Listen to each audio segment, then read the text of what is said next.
ndugu zenu Penina na Martin, mnawaomboleza mkiwa na imani kama Yeremia. Kwa sababu nina uhakika, na ndio maana tuko hapa na ibada ya misa. Mumefundishwa katika imani, mumelelewa katika imani, mmelelewa katika kanisa, ya kwamba hawa ndugu zetu sio kupotea wamepotea, ni kuondoka wameondoka kwa muda tu. Kwa sababu kama tulivyosema, sisi ndio tuelekea pale. Na kwetu ni kuwaomba, mnapo waomboleza, muwaomboleze kama Yeremia, mkiwa na matumaini. Jambo la pili ambalo tumelisikia ni kutoka kitabu cha Mtakatifu Paulo, akiwaandikia na akiwahimizia pia Warumi.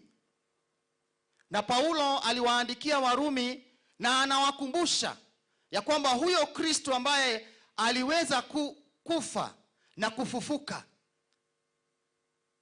he is the firstborn, he is the first fruits of resurrection.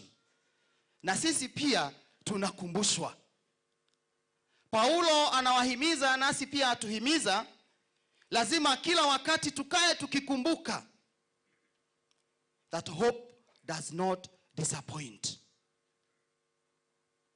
Baba Mtakatifu ameutenga huu mwaka kama mwaka au jubilii ya mwaka ujayo, ikiwa ni jubilii ya matumaini. Kunao ndugu zetu hawa wametuondokea, tuna matumaini na tuna imani ya kwamba wataungana na Mungu. Nasi wale ambao tumebaki, lazima pia nasi tuweze kuwa watu wa matumaini. We must become people of hope. Hata mambo yakiwa na magumu namna gani, tuwe watu ambao wako na matumaini. Wakristo ambao tulikuwa kanisa Jumapili iliyopita, wa Katoliki, tulisomewa na tukakumbushwa kutoka kitabu cha Hekima. Tuwaliwa tutigeke? Yeah? Tutigiori mo. Mundu tari mwihoko ena urimu thiini wake. Ugikorwo wi wa mwihoko, ugikorwo wina mwihoko thiini wa uturo waku, anikio turirikanagio tukerwo itikia Ngai utigane na thina, niare kuonagia maundu mega, akwererie mothe maria moru, ugie na igai ni undu wa Jesu. Itikia Ngai, itikia Ngai, itikia Ngai na mwihokewe. Tuwe watu ambao matumaini yetu tumeyaweka kwa Mungu. Tunayaweka kwa Mungu kwa sababu Mungu huwa kazi yake ni kutukumbusha. Watu wengi huwa wanauliza ni kwa nini labda huwa tukiwa na ibada kama hii ya mazishi huwa hatuhubiri sana kuhusu maisha ya wale ambao wameondoka. Tuwafanya hivyo kwa sababu nafasi ya mazishi inakuwa pia ni nafasi yetu ya kutukumbusha kitu fulani. Kutukumbusha kitu fulani, sio tu kutukumbusha ya kwamba tutakufa, lakini pia twapata nafasi ya kulisikiliza hata neno la Mungu. Ero kwa kuria ndoro mationaga kundu gugi mangiguira kiugo kia Ngai tiga mathiko-ini, mwathani agocwo. Na nikio tuhunjagia ihinda inene, no tuguthianga nigetha aria matakirwo na mweke wa kuigua kiugo kia Ngai magie na mweke, kwa sababu hilo neno la Mungu latukumbusha kitu fulani. Kuna parokia fulani ambayo padri alienda Jumapili moja, akapatana na mzee mmoja ambaye hakuwa ameenda kanisani kwa muda mrefu. Na ndio father akamuuliza baada ya misa, akamwambia mzee, sijakuona kanisa kwa muda fulani. Akamwambia father, ni kweli sijakuwa kanisani for a very long time, kwa sababu kuna kitu ambacho kilinitendekea na nikasikia ya kwamba ni kama nimepoteza matumaini, nimepoteza imani yangu. Kile kitu kilikuwa kimefanyika ni kwamba mzee alikuwa amekuja na kofia katika kanisa. Na alipokuja na kofia yake, aliacha kofia akienda either kuenda kupokea ama akienda kutoa sadaka, akaacha kofia yake kwa kiti. Aliporudi akapata kofia yake haiko. Hivyo ndivyo aliambia father ya kwamba kofia yake ilipotea akiwa kanisani. Na kwa sababu ya fikra zake alikuwa amepaga, sababu alikuwa amejua ni mzee mgani walikuwa amekaa next na yeye.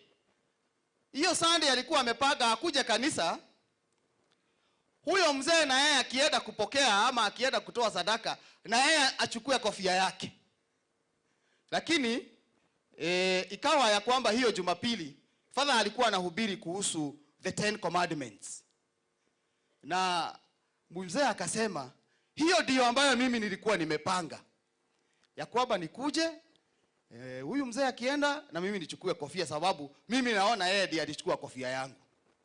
Lakini wakati ulipohubiri kuhusu the 6th commandment, mnaijua? Mawatho waga ndi moe. Werago ndugegete ndukaiye. Watho wa gatano uguo si ule mukwanirira. Amri ya 5, ya 6 usiibe. Ya 7, amri ya 6 inasema usizini. Ndugeke maundu make maudharia. Huyu mzee akamwambia father, wakati ulikuwa unahubiri kuhusu usizini, nikakumbuka mahali niliwacha kofia yangu. Hata sikuiwacha kanisani. Mungu ni mwema. Wazee mnaweza kuwa mzee aliwacha wapi kofia yake? Mzee akakumbuka kofia yake mahali alifanya nini? Aliiwacha. Kwa hivyo father alikuwa anadhani ya kwamba alihubiri usiibe, akadhani mzee amesikia hiyo commandment. Kumbe ile commandment ilimsaidia, sio hiyo ya usiibe, ni hiyo nyingine ya kwanza ya 6. Tukiwa hapa kila wakati tunapopata nafasi ya kusikiza neno la Mungu, nasi pia la tukumbusha mahali ambapo kwa njia moja au nyingine hatujatekeleza wajibu wetu kama Wakristo. Tumesikia katika somo letu la Injili Kristo akitueleza vile ambavyo tunapaswa kuwafikiria ndugu zetu, vile ambavyo Kristo aliwatayarisha mitume wake na kuwaamrisha vile ambavyo wanapaswa kuwa. Na tumesikia mfano waliowapatia, mfano wa kondoo na mbuzi. Kana neimwe bolina nado bolina ng'ondu. Unajua kwa muda mrefu labda wengi wetu tumekuwa tukiangalia wengine kama kondoo na wengine tukiangalia kama nini? Kama mbuzi. Hilo halikuwa lengo la Kristo. The intention of Christ was not to exclude. The intention of Christ was to separate. Na tunajua ya kwamba kutenganisha, tunapotenganisha haimaanishi ya kwamba tunatenganisha kwa sababu tunachukia. Tunatenganisha kwa sababu tunapatia nafasi wengine waweze kujiangalia kwa udani. We have always these moments of separation. And we know to separate is not easy. Kutenganisha. Lakini Kristo anatupa huu mfano, kila mmoja wetu aweze kujitafakari kila siku vile ambavyo huwa anafanya mambo yake. Jambo la kwanza ambalo amesema ya kwamba wale watakao mrithi alikuwa na njaa. Si wengi wetu hapa sijui naweza kuwauliza, kuna watu wengi hapa ambao wametembelea wagonjwa kwa hospitali, si ni kweli? Kuna watu wengi ambao hapa huwa wametembelea wengine katika prisons, jela. Kuna wengine hapa ambao labda wana wageni ambao wamewatembelea kwao na wamewakaribisha. Si ni kweli? Hiyo yote sisi tumefanya. Kwa hivyo sisi wote tunaweza kusema ya kwamba we can identify ourselves with the sheep. Tunaweza kusema ya kwamba sisi ni tuwekaga maundu o tama ya Kristo arari uhoro wamo. Lakini pia kuna siku nyingine ambayo unaweza kuwa labda huko street, mtu amekuja amekuomba kitu cha kukula, unaweza sema hiyo ni chokora. Unaona leo wewe mothe hehede wari mburi, hede waregire kuhe mundu kindu wa kuhoiro ugituika ki? Ugituika mburi. Hede wari ng'ondu ukihoyo gya kuria ni mundu ugituika ki? Mburi. Tuikaraga tugicenjanagia uguo. Leo tuko kondoo, kesho tuko buzi. Lengo la Kristo linatupatia nafasi ya sisi kuweza kujirudia katika maisha yetu. That the good intentions we have, we translate them into actions. Kristo hasemi kuhusu wale ambao wako na imani. Umesikia mahali mafadha wametajwa hapo? Hakuna mahali. Umesikia kwa nyinyi mkitajwa? Umesikia mahali viongozi wametajwa? Tumehimizwa sisi wote, tumeambiwa kama ni wafuasi wa Kristo lazima tuwe na the manyakata, a concern for the other person. Majukumu yetu ni tofauti, lakini lazima hizo jukumu ambazo tumezipewa ziwe ni jukumu za kuwafikiria wale wengine. How can we improve the life of other people? If you are given a position, how do you improve the life of people? Nasi pia tusiseme ya kwamba kazi ya kuwalisha walio na njaa. Unajua saa zingine huwa naonea hawa viongozi, huwa na wahurumia saa zingine. Juzi tulikuwa na mheshimiwa Gathoni kwa familia, na aliposimama alisema amefika tu jeshi amuona kwa uguo. Leo no mwaga kirute marobo jana. Mtoma ametire matho. Ametire matho.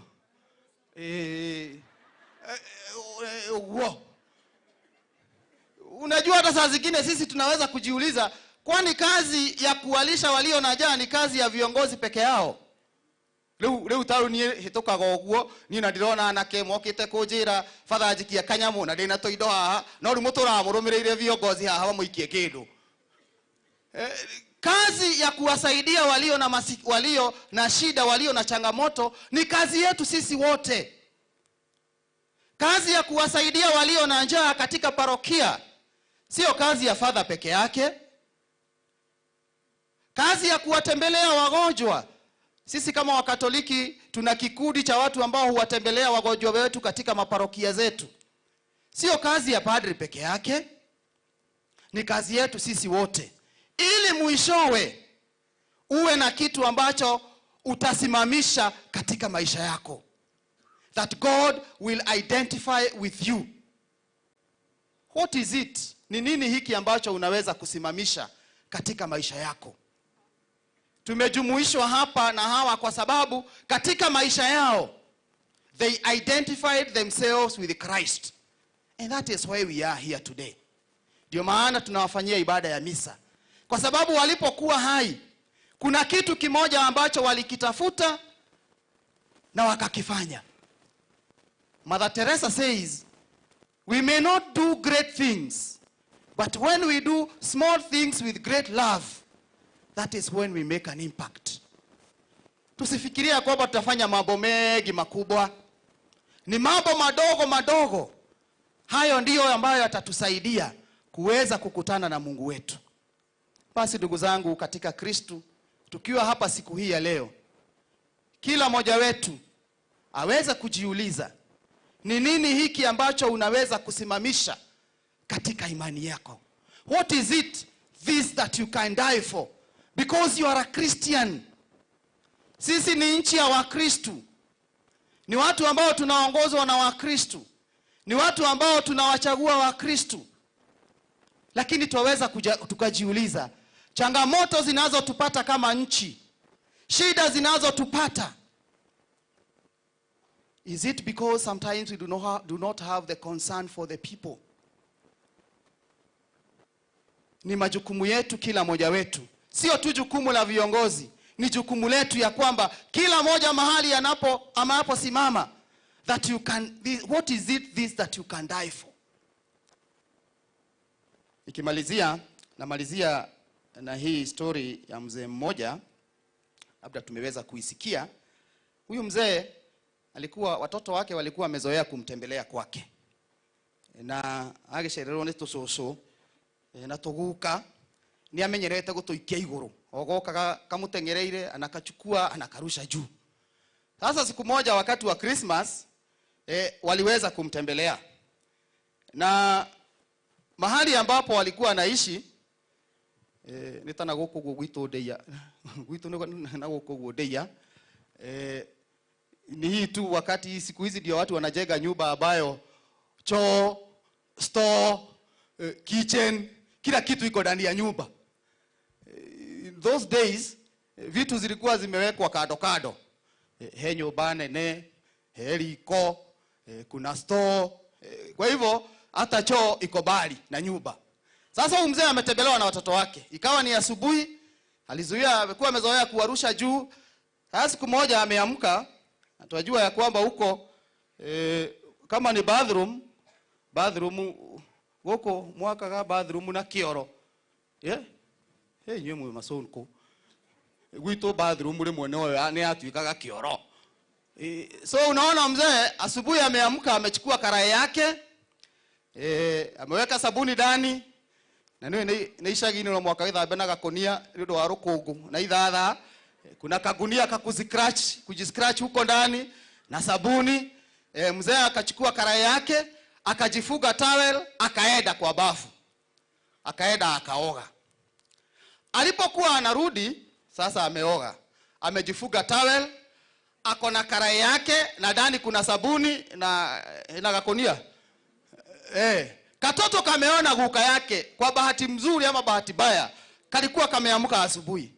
Kameona guka anatoka kwa bafu ameshika karai. Kakaona guka kakamkibiria. Guka akaona haka ni katoto kamekuja, na sababu kamezoea kurushwa juu, mzee akaweka karai chini. Sasa katoto kamekuja bio. Mzee akaona katoto, sababu si amezoea kukarusha juu. Akakarusha mara ya kwanza, akafurahi, guka tena. Jikialege akakarusha mara ya pili. Mara ya tatu katoto kako juu, tayari kafukuka. Utaokoa nini wewe? Ogeono kiake. Tauro kana mwana. Aigua ya doma to egai. Okono kia mwana kana tauro. Katika maisha yetu there are moments ambapo inapaswa uchague ni nini ambacho ni cha muhimu sana ambacho utachagua. There will be moments in our life, kuna wakati ambapo itabidi uchague kile ambacho ni kizuri, kile ambacho wewe utaangalia ni nini hiki. Nie dio nani gia honokirie ki. No heke ndo kigea honokire. When you need to compromise your Christian values with other things, when you're in that deep moment ya kuamua utachagua nini katika maisha, choose that what is valuable. Tumsifu Yesu Kristo.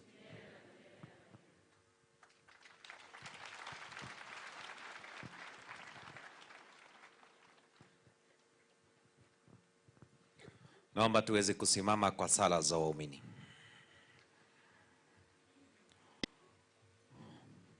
Wale ambao wameandaliwa kwa ajili ya hafla hiyo wajonge mbele. Shukrani zetu Mwenyezi Mungu kwa ajili ya kipaji cha maisha, kipaji cha imani, kipaji cha familia. Tukiomba kwa ajili ya kanisa lako lizidi kuimarisha kuhubiri neno la Mungu kwa ujasiri. Tukiomba kwa ajili ya taifa letu tunalolipenda la Kenya, pamoja na viongozi uliotujalia waweze kuongoza watu wako siku zote kwa uadilifu na watendee mema kama walivyoahidia. Bwana, tutakuomba utusikie. Sala zenu.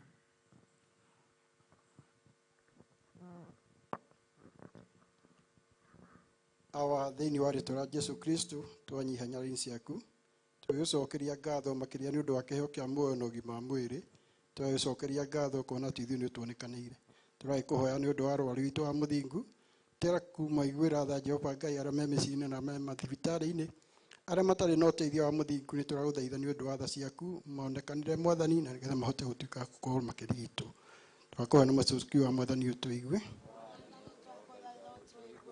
Thengio Ngai nĩ tumenya andũ noga nĩ ũndũ wa gwĩtwo mũthamaki mwega Ngai nĩ twacoka kũrehe bamĩrĩ ĩno baba mwega ĩthiĩrĩirwo nĩ andũ ao mũthamaki mwega Ngai bamĩrĩ ya Thang'wa Ngai ithe witũ nĩ tũgĩkwĩra baba mwega thiĩ ũkĩmũrathimaga Mwathani na makĩria baba mwega twamatega nĩ ũndũ wa tha ciaku Mwathani maririkane nĩ ũndũ wa tha ciaku Ngai ithe witũ mwega nĩ tũracoka kũrehe ona mami witũ wa Martin Mwathani mũririkane o ũguo tũho mũthamaki mwega nĩ ũndũ wa tha ciaku ririkana wĩtĩkio ũrĩa umĩte kwĩ ciana ciake umĩte na kũrĩ we nĩ ũndũ wa tha ciaku Ngai ithe witũ nĩ tũĩ baba mwega atĩ andũ aya nĩ matigĩtwo nĩ ciana ciao igĩrĩ Mwathani thiĩ ũkaũka ũkĩmaceragĩra nĩ ũndũ wa tha ciaku Ngai ithe witũ nĩ tũĩ ndwĩkĩte ũndũ ũtarĩ na gĩtũmi na tũhona macio manini tũgĩkora Mwathani ũtũigue. Tuombe inji. Mungu Mwenyezi, tunakushukuru kwa ajili ya nchi yetu Kenya. Tunaikabidhi mkononi mwako mchana huu wa leo Jehova, tukiomba kuongozwa nawe siku zote Baba tunapoishi katika nchi hii. Tunalete viongozi wa nchi hii mikononi mwako, tukimkumbuka rais wetu William Samoei Ruto, tunamkumbuka Vice President Rigathi Gachagua na viongozi wote wa nchi hii. Tunawalete mkononi mwako mchana huu wa leo Jehova, tukikuomba ukaweze kuwabariki, wajalie afya njema, kaweze kuwakinga na hatari zote Baba mwema. Zaidi tunalete pia viongozi ambao wanaongoza nao katika nchi hii, ukaweze pia mfalme wa ajabu kuwajalia hekima, kaweze kuwapa amani, wape umoja wanapoitumikia nchi hii yetu Kenya. Tunaombea nchi yetu amani na umoja. Zaidi mfalme wa ajabu, kama wananchi twaja mbele zako mchana huu wa leo, tukikuomba pia Baba mwema ukaweze kutujalia nyoyo za unyenyekevu, ukaweze kutujalia usikivu tunapoongozwa na viongozi wetu wa kiserikali. Bwana tunakuomba utusikie. Bwana tunakuomba utusikie. Tuombe kwa ajili ya wito. Mungu Baba Mwenyezi, tunakushukuru kwa ajili ya vipaji mbalimbali ambazo umewajalia watu wako. Tunaomba Mungu ukabariki mapadri wetu, waendelee kukutumikia kwa upendo hata kwa Wakristo wote na pia masista. Bwana tunakuomba utusikie. Tutegemeze sala zetu kwa maombezi ya mama yetu mama wa Mungu, tukisema kwa pamoja: Salamu Maria, umejaa neema, Bwana yu nawe, umebarikiwa kuliko wanawake wote, na Yesu mzao tumbo lako mbarikiwa. Maria mtakatifu mama wa Mungu, tuombee sisi wakosefu sasa na saa ya kufa kwetu. Amina.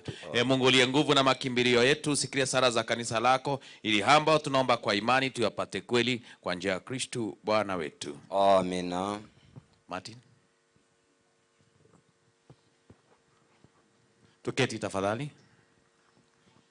Huu ni wakati wa sadaka. Ni wakati wa sadaka. Wale waliokuwa wamechaguliwa kuongoza katika sadaka, kina mama wa CWA, pia tunaomba kuwe na vikapu viwili hapa mbele kwa familia na pia wageni wetu.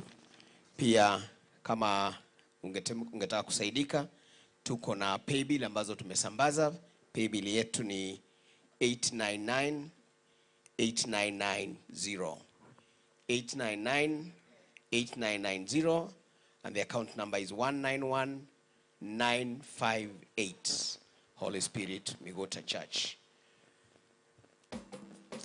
labda mwenye kamera angeimulika kidogo tu. Kina mama tafadhali, tunataka tufanye mbio mbio, tusichukue muda. Tayari tumechelewa. Kwa hivyo sadaka tuifanye mbio. Alafu ningeomba mnapomaliza tu kutoa sadaka zenu familia, muweze kwenda kule nyuma ili tulete vipaji vyetu. Kwaya.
Haya, tuanze kuja. Naomba sote tuwe tumesimama tafadhali.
witũ ĩtĩkĩre kwamũkĩra matega maya tũragũrutĩra tũtũ ta andũ a mũciĩ kĩruta matega maya marĩa mekũrutwo thĩinĩ wa igongona rĩrĩ wĩtĩkĩre kwamũkĩra itega rĩa ũtũũro wa Martin na Penina ũrĩa bamĩrĩ ĩno ĩnyihĩtie kũhoya nĩ ũndũ wao tũkũũria hĩndĩ ciothe ũmahe thayũ ũmũmĩrĩrie ona ningĩ maruta wĩra makonaga umithio o mũthenya tũkũũria kĩrathimo gĩaku gĩkorwo kĩrĩ igũrũ rĩao na igũrũ rĩa kĩrĩa marakũrutĩra na rwendo hamwe na andũ aya othe a Ngai na mũrathimo na rĩtwa rĩa Ithe na rĩa Mwana na rĩa Muoyo Mũtheru.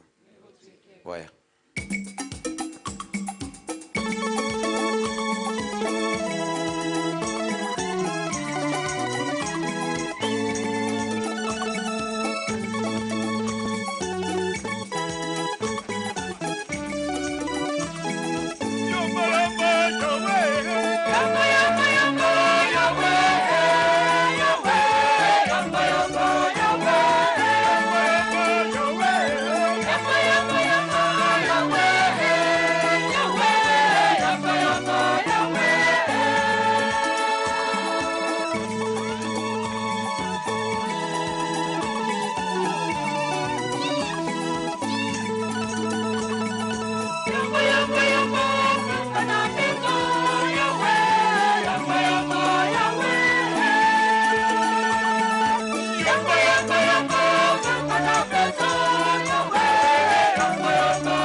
Salini ndugu wapendwa, ili sadaka yangu na sadaka yenu ikubalike mbele zake Mwenyezi Mungu. Pokea sadaka mkononi mwako kwa sifa na utukufu wa jina lake na pia kwa manufaa yetu sisi na manufaa ya kanisa lake lote takatifu. Bwana uwe radhi kuvipokea vipaji vyetu ili watumishi hawa wako Martin na Penina marehemu apokelewe katika utukufu pamoja na mwanao ambaye kwa njia ya sakramenti yake kuu ya upendo wote tunaunganishwa naye. Naomba hayo kwa njia ya Kristo Bwana wetu.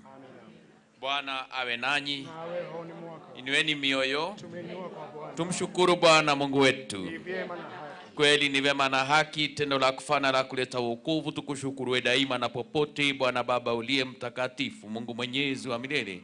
Kwa amri yako twazaliwa, kwa matakwa yako tuongozwa, na kwa agizo lako tunakombolewa na sheria ya dhambi inayoturudisha katika udongo, ambapo tuliyechukuliwa kwanza, nasi tuliokombolewa kwa njia ya kifo cha mwanao. Kwa ishara yako tunaamshwa kwenye utukufu wa ufuko wake. Kwa hiyo sisi pamoja na umati wa malaika na watakatifu naimba utenzi wa sifa tukisema bila mwisho.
Bwana kweli mtakatifu, na kila kiumbe kilichoumbwa nawe kinakusifu kwa haki, maana kwa njia ya mwanao Bwana wetu Yesu Kristo na kwa uwezo tendaji wa Roho Mtakatifu unavitia uzima vitu vyote na kuvitakatifuza, wala huachi kwa kusanya watu kwako, ili toka maio ya jua hata macho yake dhabihu safi itolewe kwa ajili ya jina lako.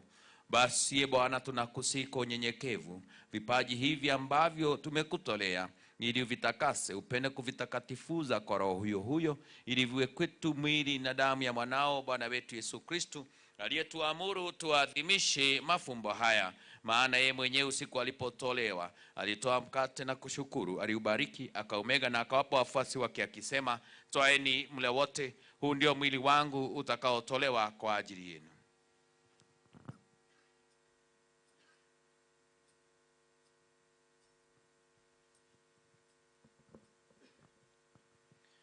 Vivyo hivyo baada ya kula akitoa kikombe na kushukuru tena, alikibariki na akawapa wafuasi wake akisema, twaeni mnywe nyote, hiki ndicho kikombe cha damu yangu, damu ya agano jipya na la milele, itakayomwagika kwa ajili na kwa ajili ya wengi kwa maondoleo ya dhambi. Fanyeni hivi kwa ukumbusho wangu.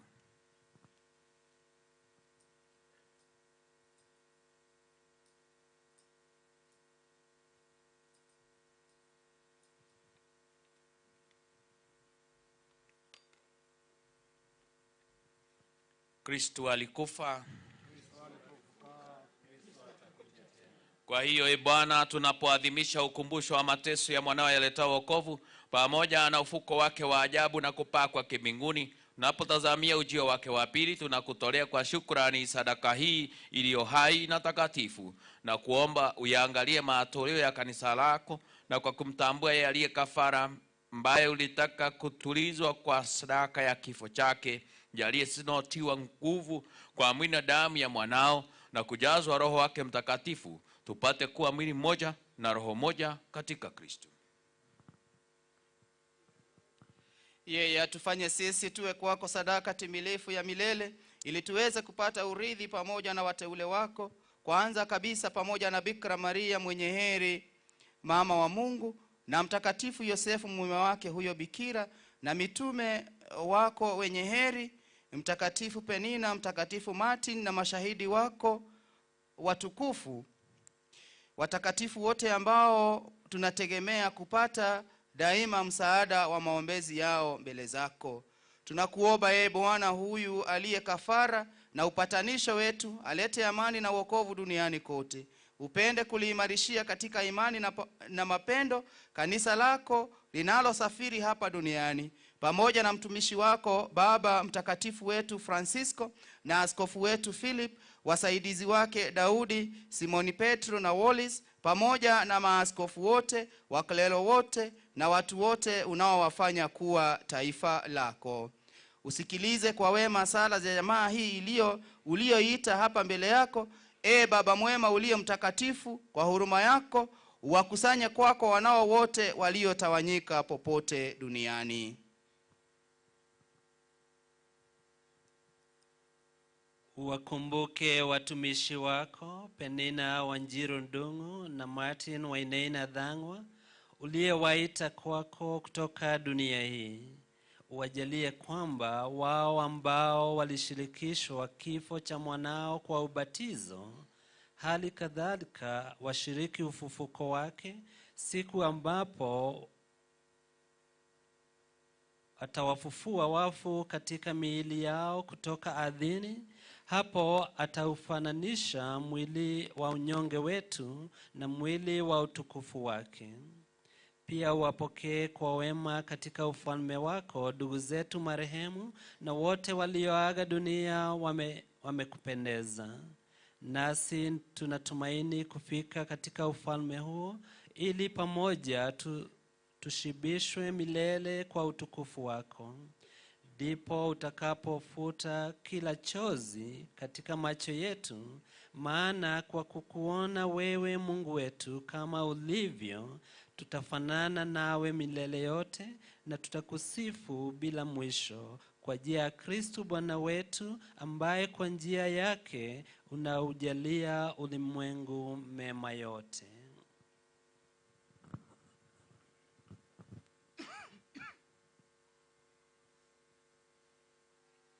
Kwa njia yake pamoja naye na ndani yake, we Mungu Baba Mwenyezi, katika umoja wa Roho Mtakatifu, unapata heshima yote na utukufu milele na milele.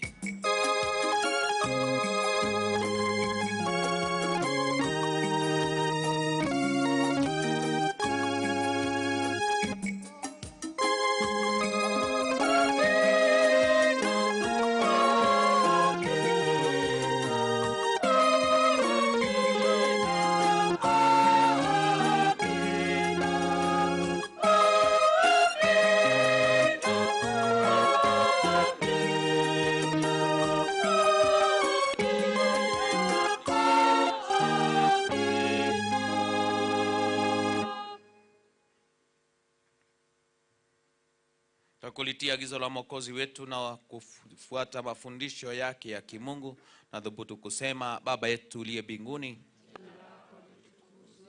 ufalme wako ufike, utakalo lifanyike duniani kama mbinguni. Utupe leo mkate wetu wa kila siku, usamehe makosa yetu kama tunavyowasamehe na sisi waliotukosea. Usitie katika kishawishi, lakini tuopoe maovu. Ni Bwana, tunakuomba utuopoe katika maovu yote.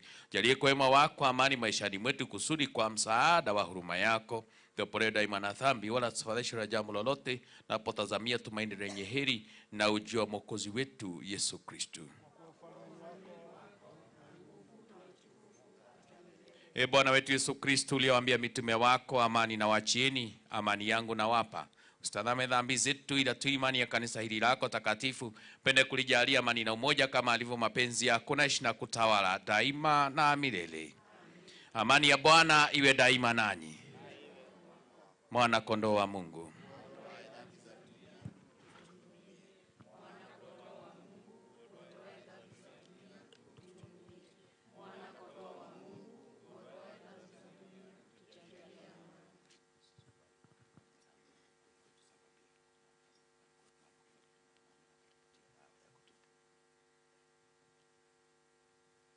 Wapendwa na rafiki za Mungu, tazameni mwana kondoo wa Mungu anayeondoa dhambi za ulimwengu. Na heri sisi ambao tumepata mwaliko kwenye karamu hii ya Bwana.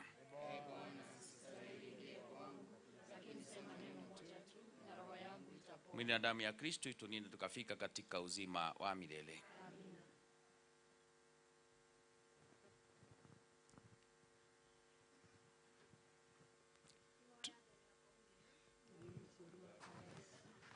Tuketi tafadhali. Huu utakuwa ndio wakati wa kupokea, na wakati wa kupokea komunio ni kwa Wakatoliki ambao wanastahili na Wakatoliki ambao wamejitayarisha. Ni hedi ya wamukiri, na wamukiri ni wa akristiano agathoreki aria metikiritio na aria meharĩirie gwĩka ũguo. Karibuni katika meza ya Bwana.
Mimi ni ufufuo na uzima, asema Bwana. Asadikiaye mimi hata kama atakufa ataishi. Kila anayeishi na kunisadiki hakufi milele. Tuombe. Ee Bwana, tumeadhimisha sakramenti ya Pasaka kwa ajili ya watumishi hao wako Martin na Penina marehemu, na kuomba wajalie waingie katika makao ya mwanga na amani. Naomba hayo kwa njia ya Kristo Bwana wetu. Tabaki tumesimama kwa sala maalum ya buriani ya mwisho hapa katika ibada takatifu, taongozwa na Father Dangwa.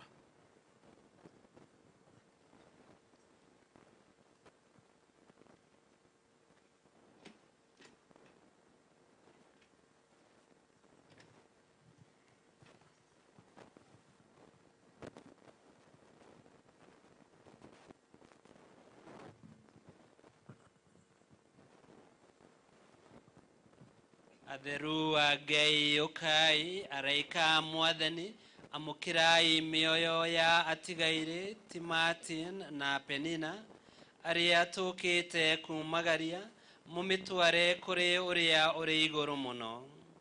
Kristo uria umwitite ni amwamukire na waraika mamutware githurine kia Ibrahimu, mamukire mioyo yanyu mamitware kuri uria uri iguru muno. Mwathani, tiga gutwira ndungata ciaku, tondu gutire mundu mutheru mbere yaku tiga o athengeirio mathahu make niwe. Kwa uguo nitwaguthaitha itua riaku ritikamahinyiririe uria Kristo menyihitie marakuhoya ni undu wao. Meguku thi ni morirwo na ruri rwa utatu mutheru, na tondu wa utangiri waku mohere mehia mao. We Mwathani nitwaguthaitha uguo, we uturaga wathanaga mindi na mindi. Niguinaina nie na ngetigira riria cira ugoka wa marakara. Iguru na thi ni igathingithio, muthenya ucio ni muthenya wa uru wa marakara na wa kieha, muthenya munene ururite taki. Riria we ugoka gucirithia thi ino na mwaki, umanengere Mwathani kihuroko gitathiraga na utheru wa hingo ciothe, ni umatheragie marohuruka uhoro ni gutuike guo. Ni undu wa muoyo wa Penina na Martin umanengere Mwathani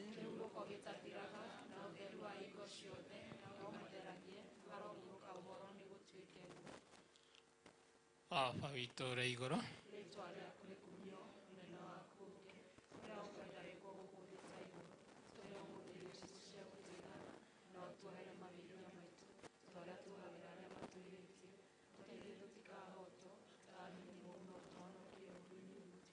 Baba yetu uliye mbinguni, ufalme wako ufike, utakalo lifanyike duniani kama mbinguni. Utupe leo mkate wetu wa kila siku, tusamehe makosa yetu kama tunavyosamehe na sisi waliotukosea.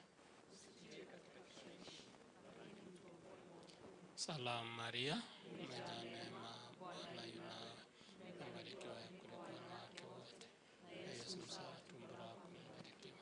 Maria mtakatifu, mama wa Mungu, tuombee sisi wakosefu. Salamu Maria, umejaa neema, Bwana yu nawe, umebarikiwa kuliko wanawake wote, na Yesu mzao wa tumbo lako umebarikiwa. Maria mtakatifu, mama wa Mungu, tuombee sisi wakosefu, sasa na saa ya kufa kwetu. Salamu Maria, umejaa neema, Bwana yu nawe, umebarikiwa kuliko wanawake wote, na Yesu mzao wa tumbo lako umebarikiwa. Maria mtakatifu, mama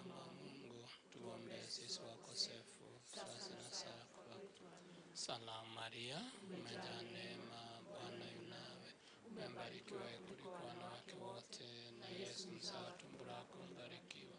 Maria mtakatifu, mama wa Mungu, tuombee sisi wakosefu, sasa na saa kufa kwetu. Salamu Maria, umejaa neema, Bwana yu nawe, umebarikiwa kuliko wanawake wote, na Yesu mzao wa tumbo lako mbarikiwa.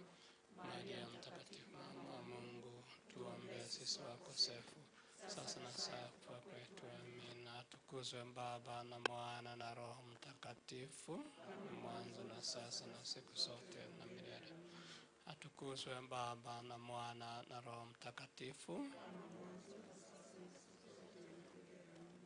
Atukuzwe Baba na Mwana na Roho Mtakatifu. Kuma muromo wa isuwaine urute mwathani mioyo yao marohuruka uhoro mwathani igua ihoya riakwa mwathani aroikara na inyue nituhoe. Ngai owe wiki witha na wohanagira mawihia nitwagukaira twinyihitie ni undu wa mioyo ya tigaire Penina Wanjiru Ndung'u na Martin Wainaina Thang'wa aria wathite mathame thi ino. Ndukamaneane moko-ini ma Saitani more tene na tene, no wathane mamukirwo ni araika aku atheru matwarwo mucii mutheru wa ikenero. Na tondu ni makwihokete na magagwitikia tuma matikanya mario ni maruo ma irihero-ini, no magie na mokeni matathiraga ma ikenero ni undu wa Yesu Kristo mwathani witu. Tubaki tumesimama tafadhali.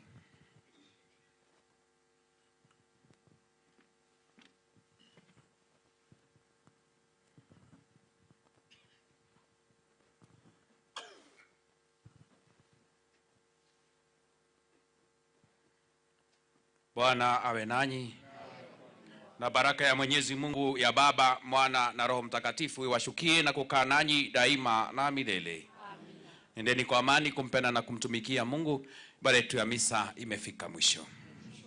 Naomba tuketi tafadhali kabla sijampa Martin. Maelezo mafupi tu ya kwamba sehemu ya kwanza ambayo ilikuwa ya ibada tumekwisha kamilisha. Sehemu ya pili itakuwa ya familia, waweze kutupa taarifa na simulizi ya maisha na pia masifu hapa na kule ya hawa ndugu zetu na jamaa.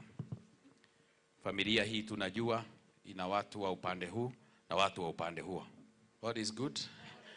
Viongozi wa kanisa na tuwe na senator wetu ambaye tunampenda Karongo wa Thang'wa. So tutawapa pia nafasi ili, kwa hivyo naomba Martin ukifika pale ya familia uweze kuamalizia kwa haraka haraka ili nao viongozi hasa wa serikali waweze kupata nafasi. Mapadre huwa wako katika vikundi viwili. Kuna mapadri wa jimbo kama mimi na kuna mapadri wa missionary. Nimekuja hapa juzi, niko na majuma matatu kitokea kule Karen, na leo nimepata barua nyingine. Nimekuwa deputy asubuhi na mapema, nimekuwa deputy wa Askofu Wallace. Ameenda kwa majeshi. Nilienda asubuhi nikiwa kijana, akiwa na bendera ndogo. Leo nimekuja hapa nikiwa na mamlaka kubwa, lakini niko ground, sijahama mahali. Tutakaa pamoja. Mapadri wote kwa niaba yetu, pia mapadri ndugu zangu na familia, niliwaambiwa niwape salamu na pole na maaskofu wetu hiyo asubuhi na mapema, Archbishop Philip Anyolo, na pia pamoja hasa kwa father na ndugu zako na dada zako, na pia askofu wasaidizi Bishop Wallace, Bishop Kamau na Bishop Kamomoe. Upokee sala zao. Father Kimani, askofu mteule wa Embu, pia ametoa rambirambi. Jana tulikuwa na governor, pia aliwapa rambirambi na akaniambia alikuwa hapa Jumapili angeweza kufika. Kwa niaba zetu sote, Father Mike anakuanga kule Marekani, lakini ni washirika la wana Francisca na padri kiongozi wa shirika hilo Father Nick. Kwa niaba yetu kwa kifupi sana utoe rambirambi pia kwa niaba ya shirika la Franciscan Like Community. Karibu padri.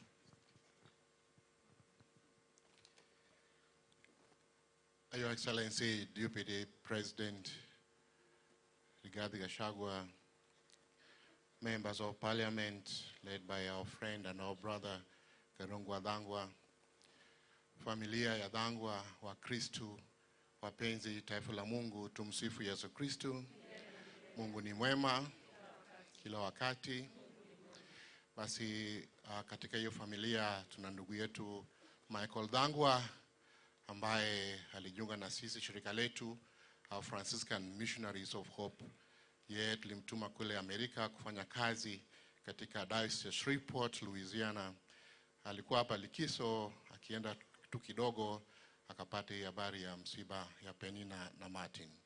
Pole sana ndugu yetu. Tuko pamoja katika sala na tunaizidi kuwaombea Penina na Martin. Mwenyezi Mungu awalaze mahali pema peponi. Asanteni sana.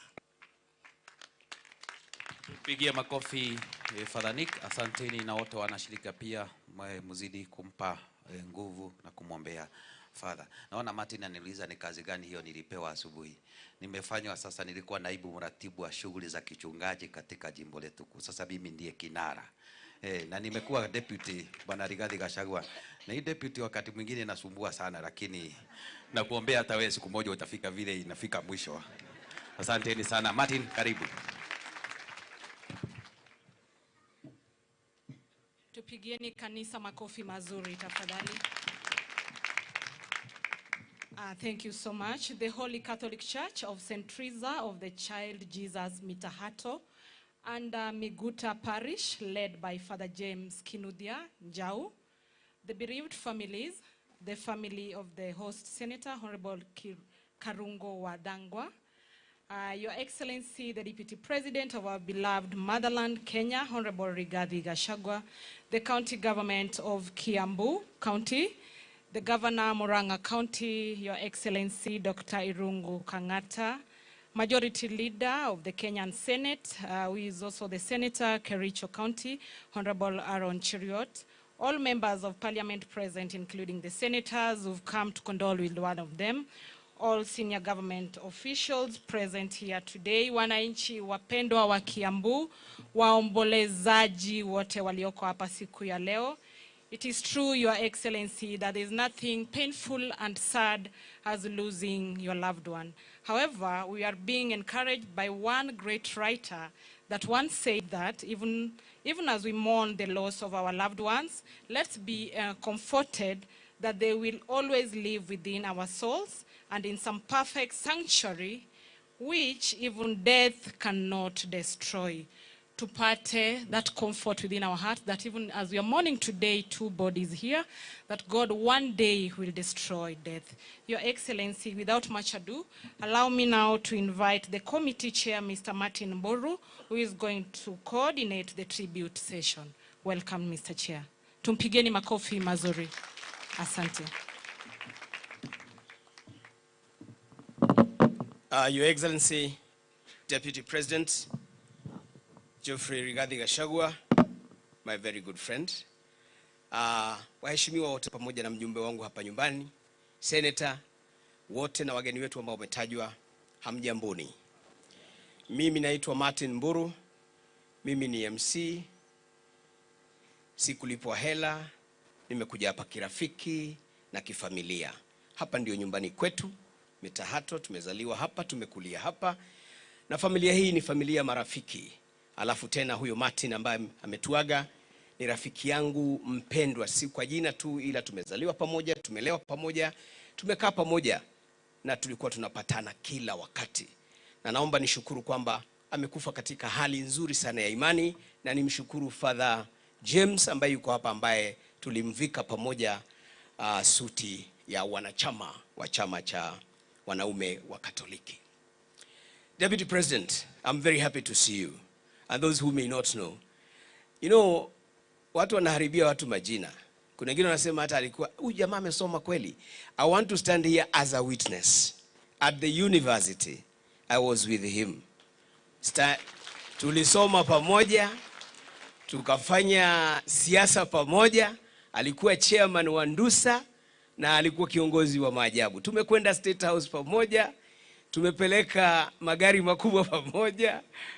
Na kushukuru sana. Hapa ndio nyumbani kwa kina Mbogu wa Kaviriti. Yulimama marehemu Mbogu wa Kaviriti. Alafu kwa rafiki yako mwingine alikuwa rafiki yetu Mugo, tulikuwa tunamuita Mugo Ngui. Mugo Ngui kwao ni hapa Kigumo, alikuwa rafiki yake sana. Kwa hivyo tumetoka mbali na nashukuru uko hapa, usiwe na wasiwasi, tulia. Naomba niite watu fulani ambao watasoma historia ya hawa wawili. Nitaanza na Penina ambao itasomwa na Walea. Walea tafadhali. Na wale ambao wamepangwa, alafu itakuwa ni ya Martin itasomwa na Kimani. Kwa hivyo tufanye haraka. Walea. Namuona anakuja.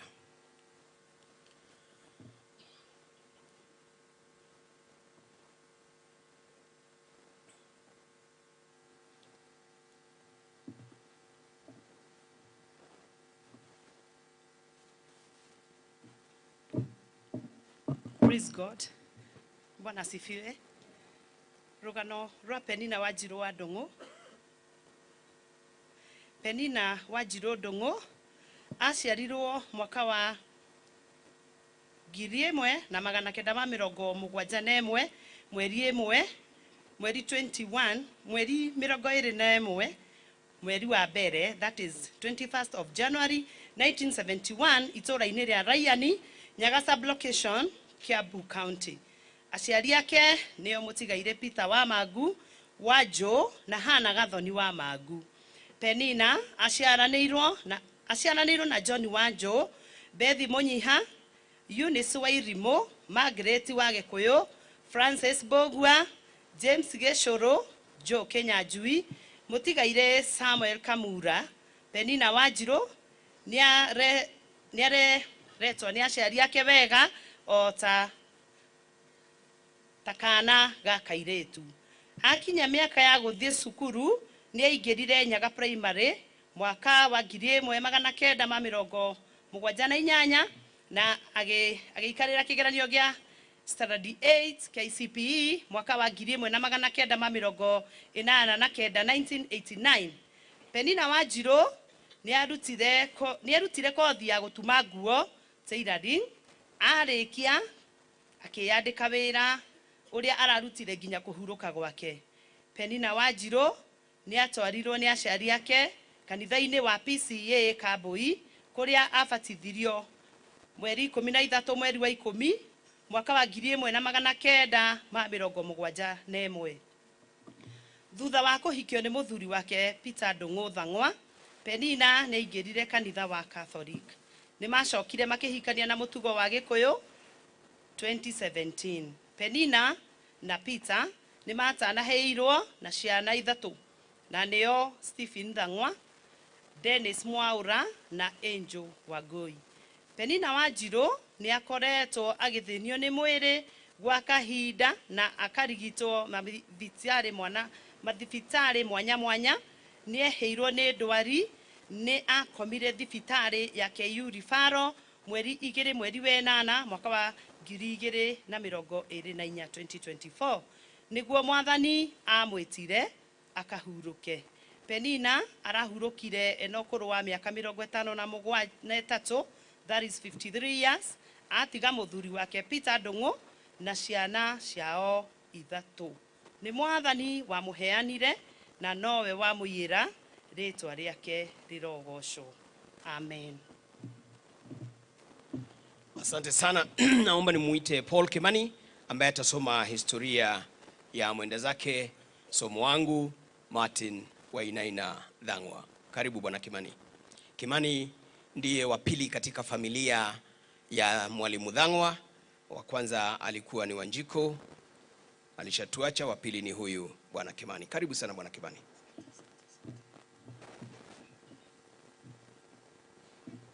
Rugano rwa Martin Wainaina Thang'wa. kuri mweri wa December 22 mwaka wa 1959 muciĩ gwa Thang'wa nĩ kwarĩ na ngemi ithano cia kahĩĩ. Mwana aciarwo etirwo Wainaina. Na kuri mweri 30 wa kĩambĩrĩria January 1960 aciari ake makimutwara Holy Spirit Catholic Church na akibatithio agĩtwo Martin. Martin ta ũrĩa aroĩkaine akinyia miaka ya gũthiĩ cukuru nĩaingĩrire kĩrathi kĩa mbere mwaka wa 1968 na agĩka kĩgeranio gĩa KCP mwaka wa 1977.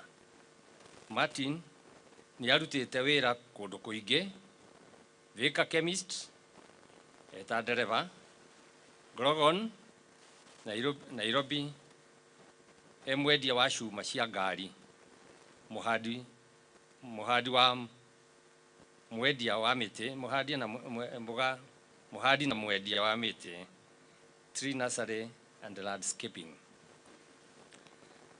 Njamba nini megutha na macaria-inĩ ma gũthondeka mũciĩ.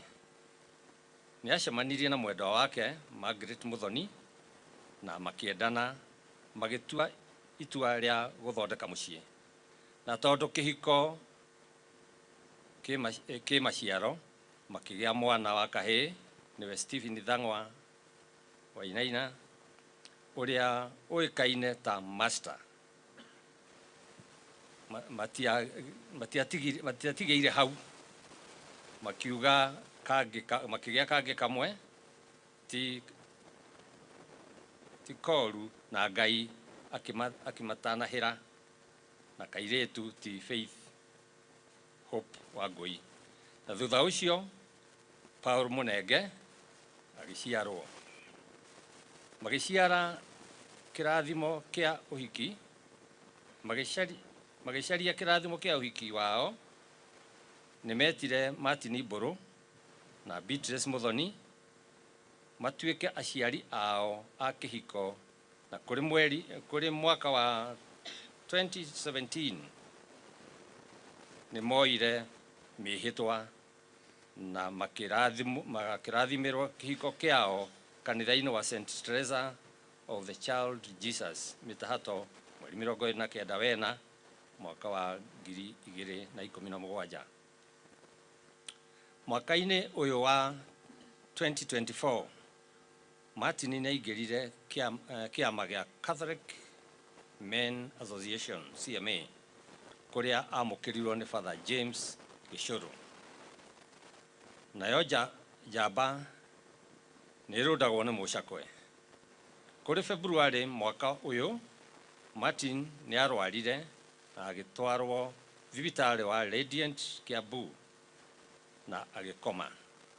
Na thutha wa ciumia 3 nĩaheirwo rũtha na akĩinũka mũciĩ kũrĩa ndagĩtarĩ arokaga kũmũng'etia ihinda kwa ihinda.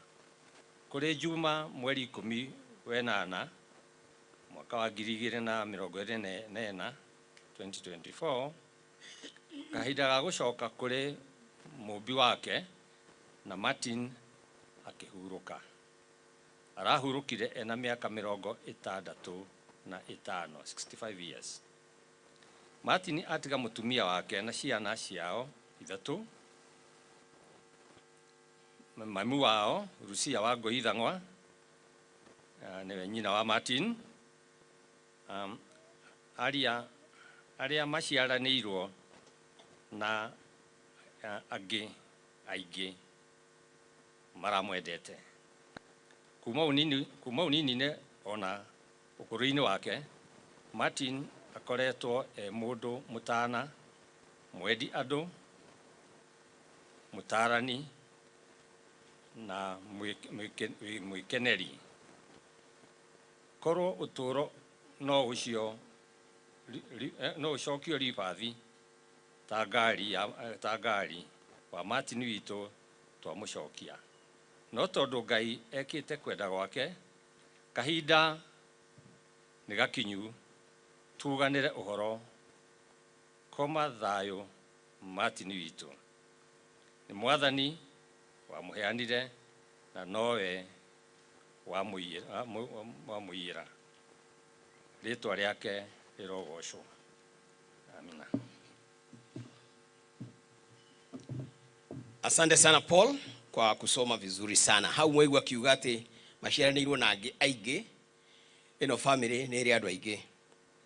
Tondũ ciana iria ciarĩtwo nĩ Lucia na Steven Ithang'wa ciumĩte namba ĩmwe, ikarĩkia 10 commandments, ikarĩkia football team, na ĩkongerera kamwe.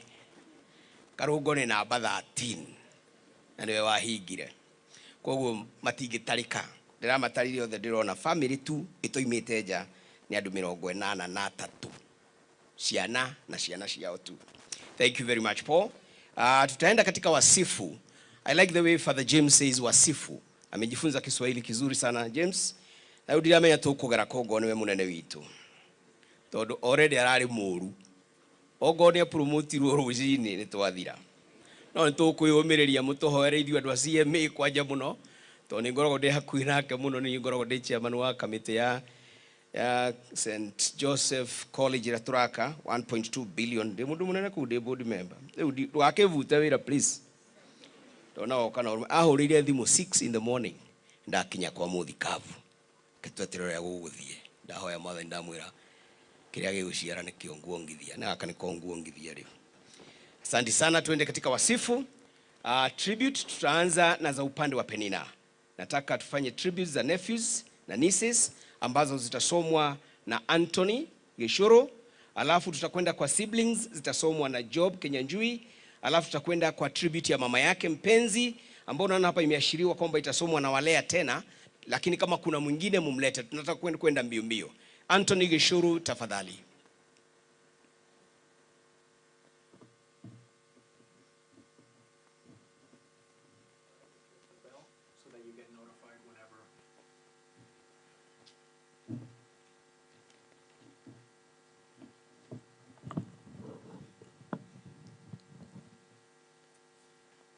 Deputy President of the Republic of Kenya, His Excellency Rigathi Gachagua,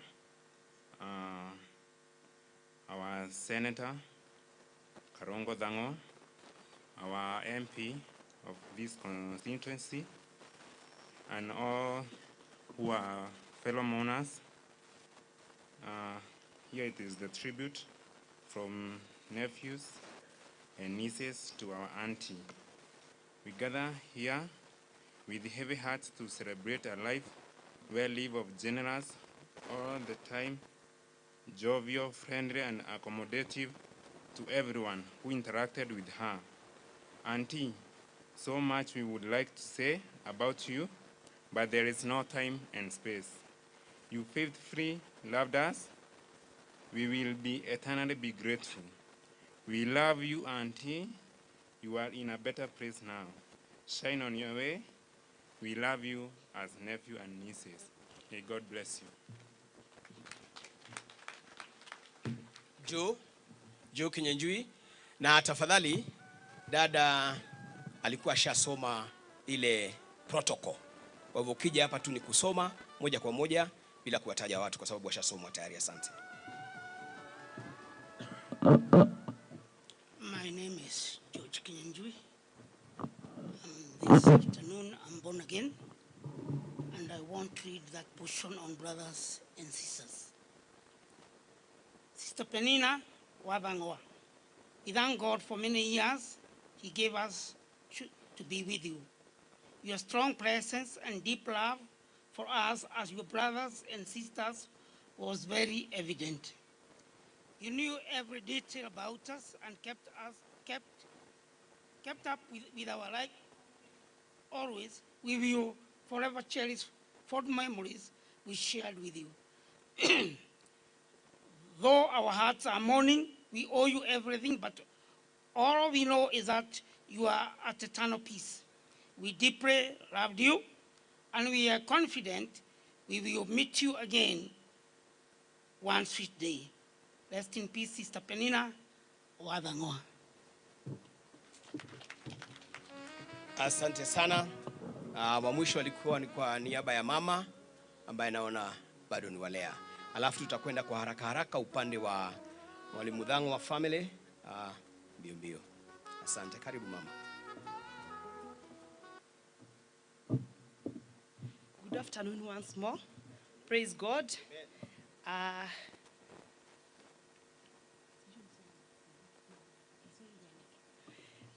Because hii tribute ni ya kutoka kwa mama, nitaisoma kwa lugha ya Kikuyu. Sawa?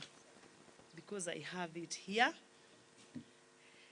Tribute ya maito. Mwari wakwa wa Dhang'wa. O ta uria ndiragwitaga hingo ciothe wahurira thimu. Ni urerutanagĩria muno kugacĩrithia ndugu itu nawe, na nĩ ũĩ atĩ ũrarĩ mũrata wakwa muno, ona niĩ nĩ njũĩ o toguo. Nĩ ũrendete ariũ a maitũguo na ũgakirĩrĩria wendo ũcio kũrĩ cousin ciaku arĩa maragwĩtaga Kesi kana Wangeci. Nĩndĩriragĩria ciugo ciaku muno uria turaragia nawe hingo ciothe nginyagia ndagĩka ya mũico wĩ gĩtanda-inĩ kũrĩa thibitari. Nĩ ũrehandĩte wega ta ona ũkeyũmĩrĩria ona ũrĩ na ruo rwa ndwari. Nĩ ũrarũire mbara njega na ũratoria. Hurũka ũhoro mwarĩ wakwa. Ngai akũhurũkie hega matu-inĩ na niĩ ahe kũũmĩrĩria na gwĩtĩkĩra itua rĩake nginya tũkonana rĩngĩ riri-inĩ wa igũrũ. Nĩ gũtuĩke ũguo, koma thayũ wa Dhang'wa. May God bless you all. Asante sana. Sasa naomba niwaite kwa mfululizo wale ambao wataongoza katika wasifu wa somo wangu Martin. Naomba nianze na atakayesoma kwa niaba ya ndugu zake ambaye ni mtoto wa George Morgan Masharia, my very good friend and my student. Morgan Masharia atafuatwa na Margaret Wanjiko atakayesoma kwa niaba ya dada yake, atafuatwa na Faith Hope. Alafu mwisho tutamaliza na atakayesoma kwa niaba ya mke wake ambaye ni Beatrice.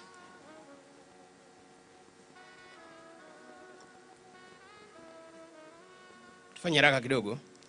Hata wengine ningependa waje hapa kabisa. Morgan aje, Wanjiko Margaret, pamoja na Faith Hope na Beatrice. Tafadhali njooni hapa ili tufanye mbio mbio. Uko tayari? Anza.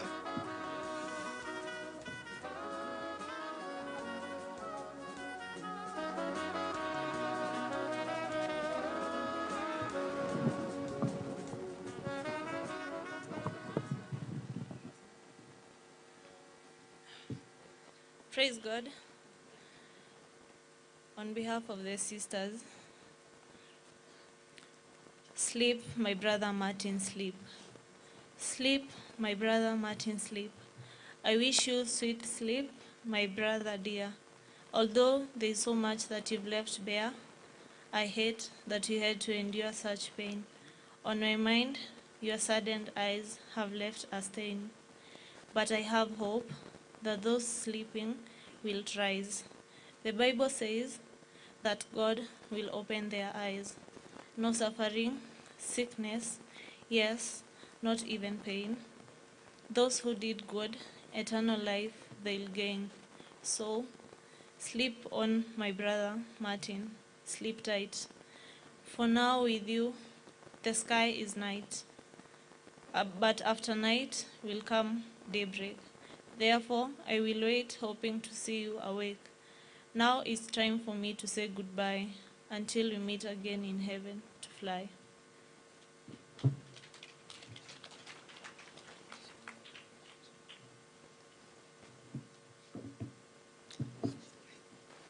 Hey Dad, we have got something really special to share with you today. As we sit here thinking about all the amazing qualities that made you who you are, Our hearts are bursting with love and gratitude. Today we pen down a heartfelt tribute to our father who show our resilience, honesty and hard work, which painted a patriot of courage and love in us. He illuminated our lives with laughter and love, turning ordinary moments into cherished memories. Whether it was a quiet evening at home or an adventurous day out, he filled our lives with joy and purpose. We are grateful for every lesson you shared. We promise to keep taking care of Mom, as we know the greatest gift you could have given us is that of family. Shine on your way, and as we say goodbye, we celebrate the beautiful life we lived.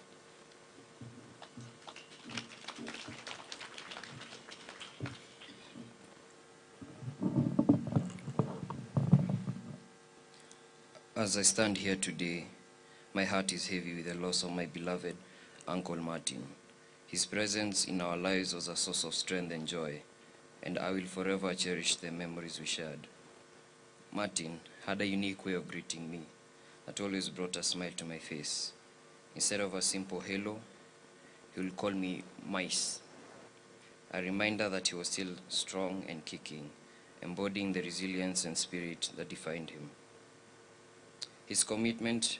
As children, we often ran away whenever he came to visit, trying to avoid the household chores he would insist we do. He had a meticulous way of ensuring the compound was swept perfectly, making us sweep until he was satisfied.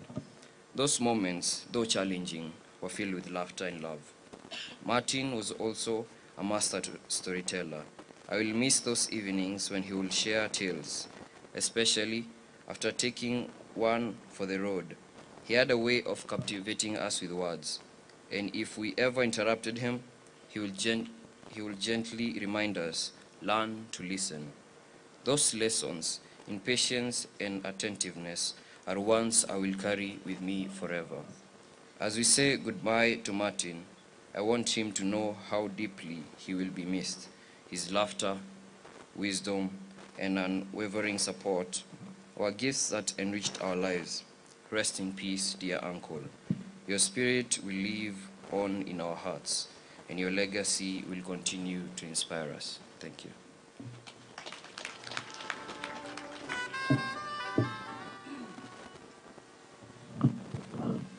I'll read the tribute on behalf of Martin's wife, Margaret Muthoni. Today, as I stand here, my heart is heavy with sorrow, yet filled with love, as I honor the memory of my beloved husband. He was not just my husband, he was my confidant, my rock, my greatest supporter. He taught me the true meaning of partnership, showing me that love is not about grand gestures, but also about the little things like thank you after sharing breakfast. His legacy is one of compassion and generosity to both our neighbors and family. As I reflect on our time together, I am overwhelmed by the beautiful memories we shared. Our laughter, our adventures, and our struggles together are treasures I will carry with me forever. I promise to carry on my memory by living and carrying your spirit with me. To my dear husband, thank you for blessing us with our children, and I promise to always love, inspire, and be the guiding light to them. As I say goodbye for now, I find comfort in knowing that our love is eternal, and I will carry you with me always. We have come a long way from where we began, my friend, and I will tell you all about it when I see you again. Goodbye, my love. Thank you.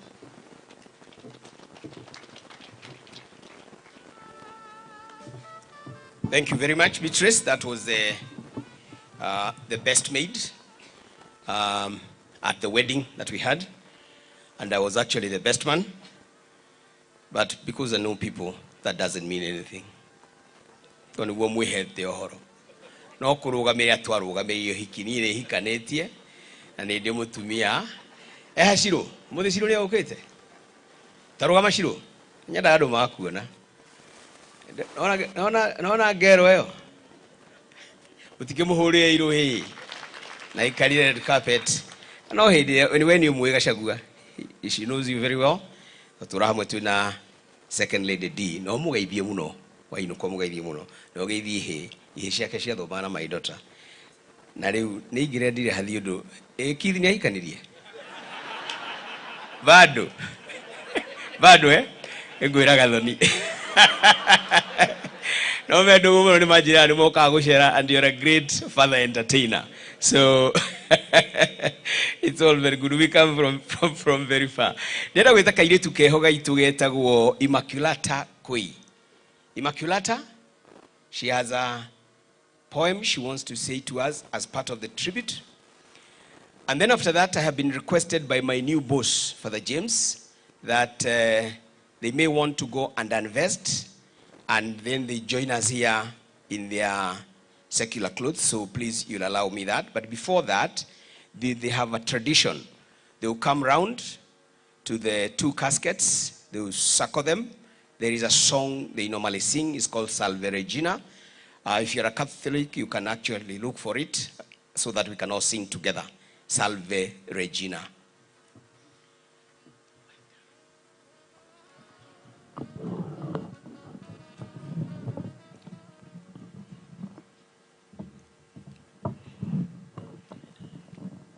My name is Makili Wangoi from Zangwa's family, ready to present a poem.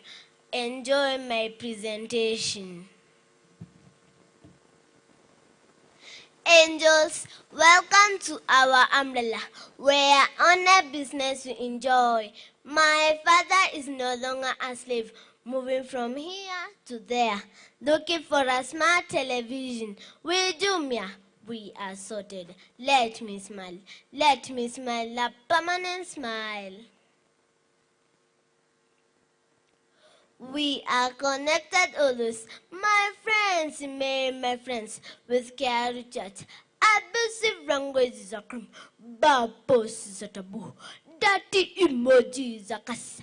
Let me smile, a permanent smile. My father is a role model, checking my language on and one battalion, no, band names, no, match time online, no. Thank you, our umbrella. Let me smile, a permanent smile. Closing this chapter, our president is a game changer. Why? You want to know why? Look, I am brighter, better, smarter and smarter. Pleasure.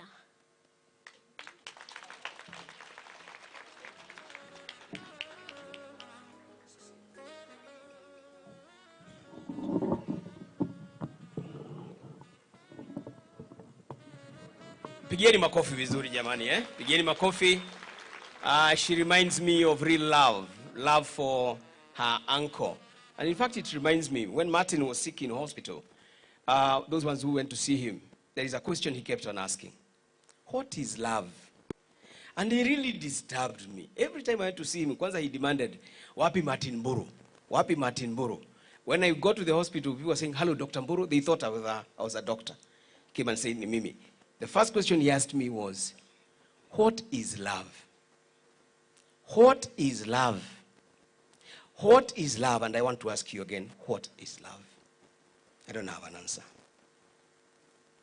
I want to invite our dear clergy to come in front. And I have said you're going to invest. Then you'll join us back here. Please do, those who can. Karibuni. Sometimes wananiitaga padri, hata mimi wananiita Father Martin, lakini wakitaka kuandika wanaandika hiyo father na KF kadogo. Hao wakijiandikia wanajiandikia father na F kubwa. Si ni kujipenda. Kwa hivyo wameniambia niongoze huu wimbo ambao huwa tunaimbia wapenzi wetu wazunguke, wawe kila upande wa hilo jeneza, alafu tutaimba wimbo wa Salve Regina. Nitaongoza huu wimbo, mimi naufahamu tena Father. Uko tayari? 2 3 Salve Regina, misericordiae, vita dulcedo, et spes nostra salve. A te clamamus, exules filii heaven, a te suspiramus, gementes et flentes, in hac lacrimarum valem.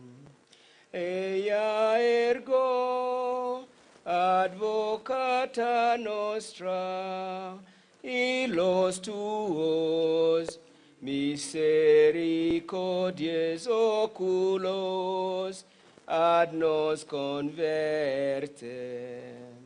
E Jesum benedictum fructum ventris tui, nobis post hoc exilium ostendem.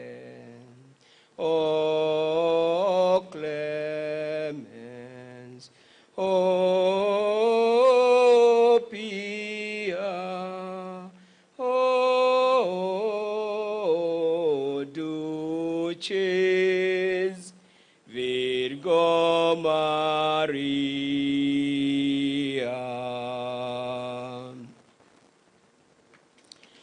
Thank you very much.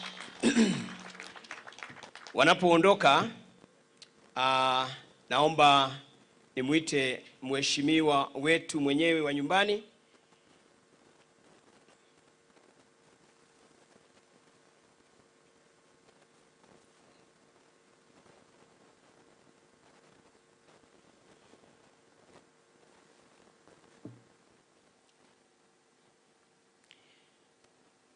Naomba nimwite mheshimiwa seneta wetu Karungo ili aje afahamishe familia.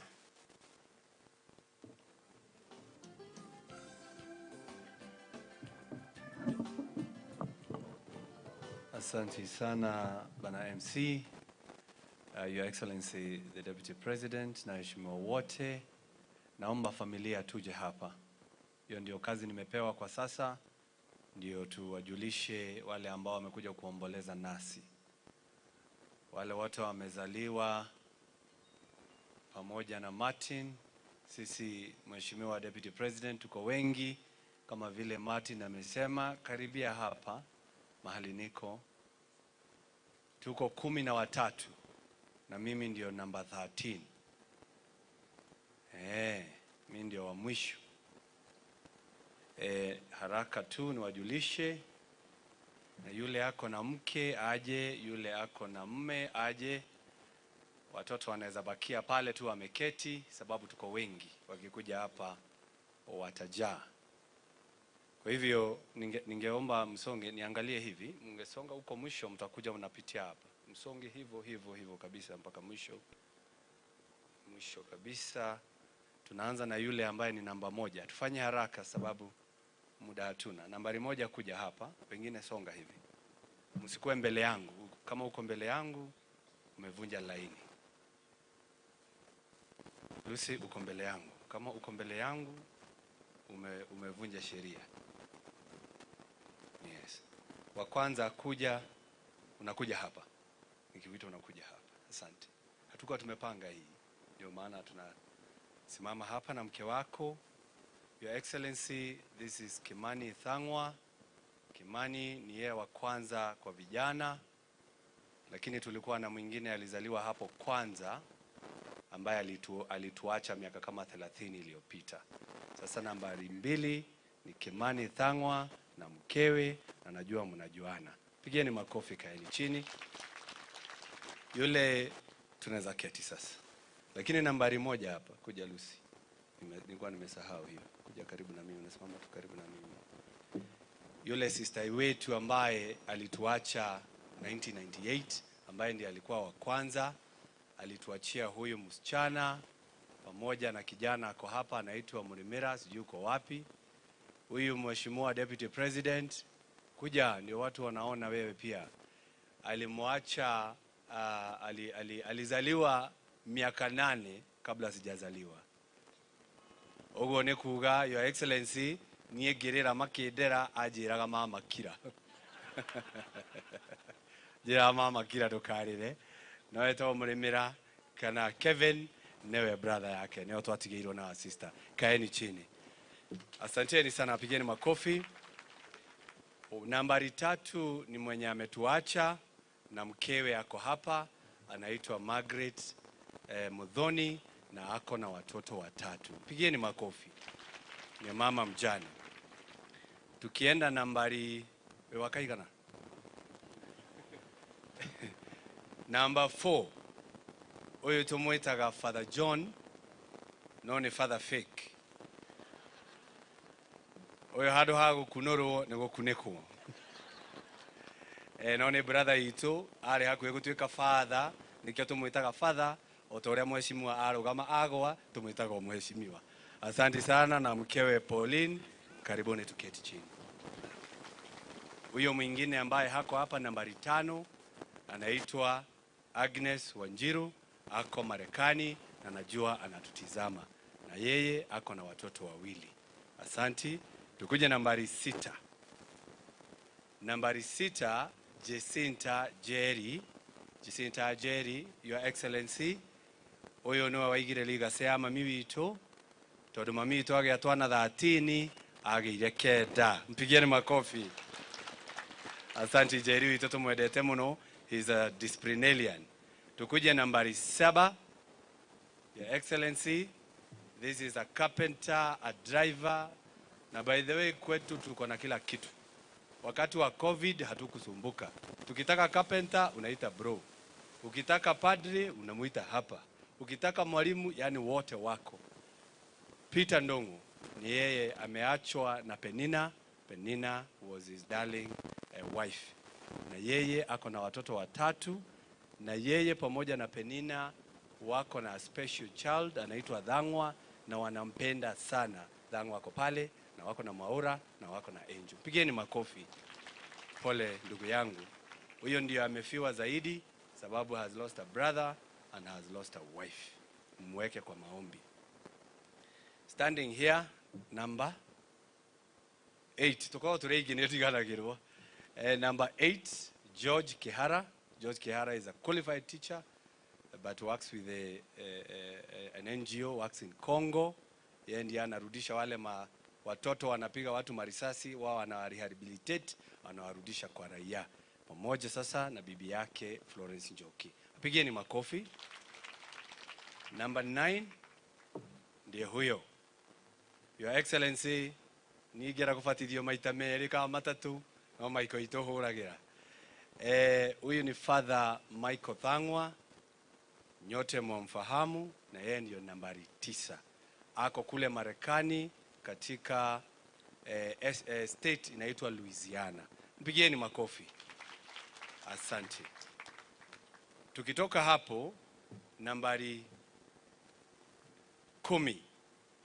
Na munikubalie sababu yeye hapendi venye huwa anamuintroduce, but Your Excellency, this is a person who is a role model in our family.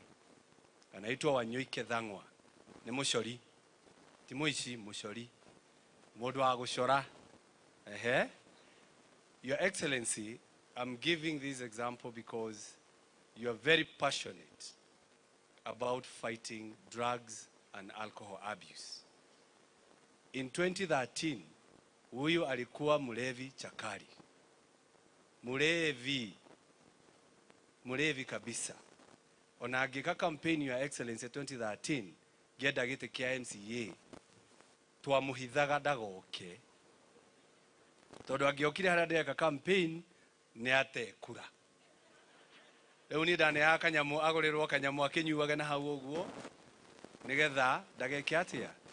But Your Excellency, after gudhurwo MCA, familia tukamchukua tukampeleka rehab, na twamutwarire kuraihu kundu atangicoka maguru, twamutwarire Githii.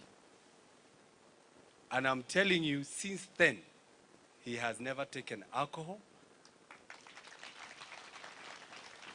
Hiyo ni miaka 10 iliyopita, na ni murimi wa ngurwe, ena ngurwe nyingi muno. Ni musori yego turagitwererwo haha na maundu mangi maingi. So this person tuthiana nake handu hothe ngera andu tutige njohi tondu njohi ti njega. Koguo is a role model. Asante sana Wanyuike wa Thang'wa. Kuna mwingine ambaye hayuko hapa pia, anaitwa Ann Wambui. Ann Wambui ako pia Marekani, anajua anatutizama, na yeye amegraduate jana. Jana ndio amefanya graduation. After kugraduate sasa anatuangalia hapa.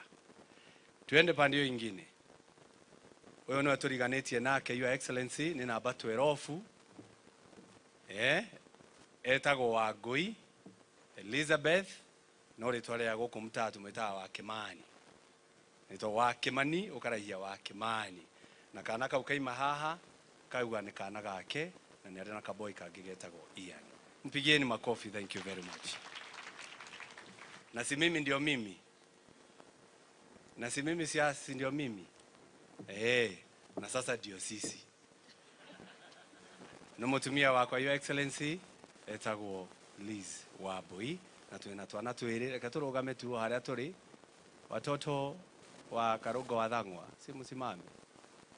Ndio huyo mahali huko, Tania na Ariana. Asanteni sana na Mungu awabariki.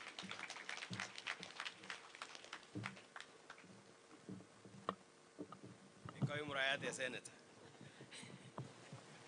Asante sana, hiyo ni familia kubwa sana. I like it when he says John is called Father Fake.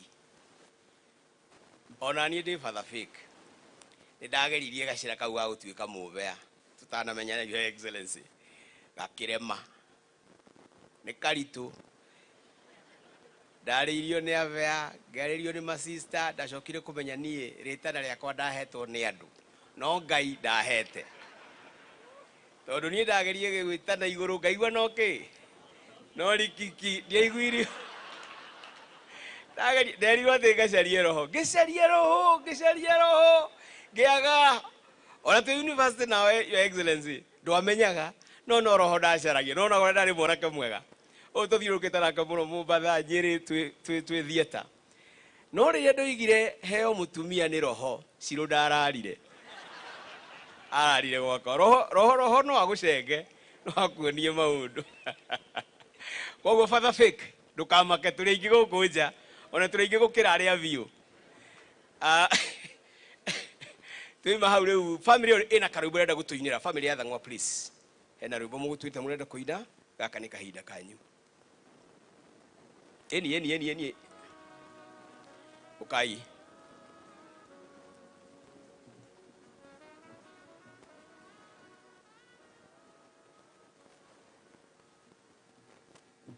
Just a small head up.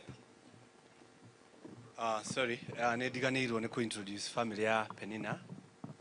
Family ya Penina, aria maciaranirwo na Penina. Tafadhali Kinyajui na Shage Ukai. Uka.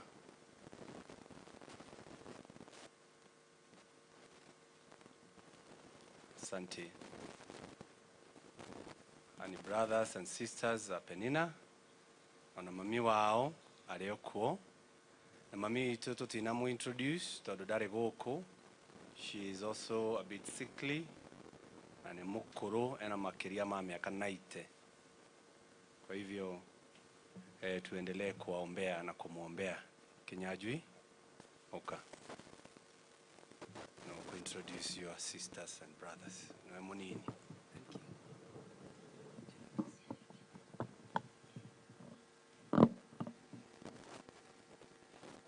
Muikarana uria tuthiete. Onwe our mom tagwo Hannah Gathoni wa Magu. My brother uria mukuru etagwo John Wanju wa Mangu. Kuna Beth Munyiha, huyu. Second born. Eunice Wairimu, Margaret Wagikuyu, hena Kamura hapo katikati, the rate. Francis Bogwa, Penina, James Kichuru, and I'm the last born, Juki Nyanjui.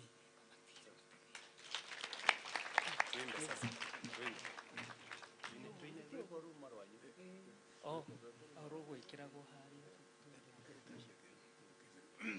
Acio ngituma nao moke nigetha tuine. DJ rwimbo ruria ngwirire wiki ati uruikire.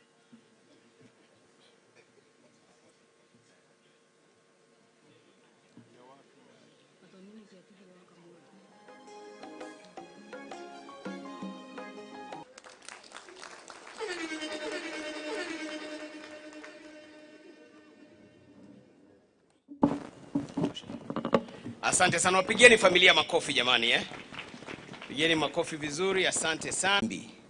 Wakasema wanataka mwaliko waje wakuone, wakutembelee. Kwa hivyo nenda na hizo salamu na Mungu akubariki.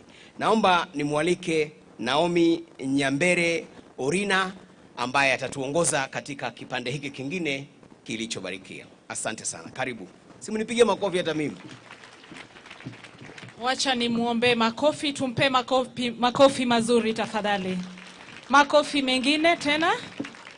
Asanteni, nadhani hiyo imetosha sasa. Asante sana. Mheshimiwa Naibu wa Rais, hivi sasa ni wakati mwingine wa hotuba, na kwa ruhusa yako na pia kwa heshima kubwa sana naomba ruhusa yako hivi sasa nimwalike mbunge wa eneo hili Mheshimiwa Gathoni wa Mushomba atuelekeze katika kipindi hichi. Karibu.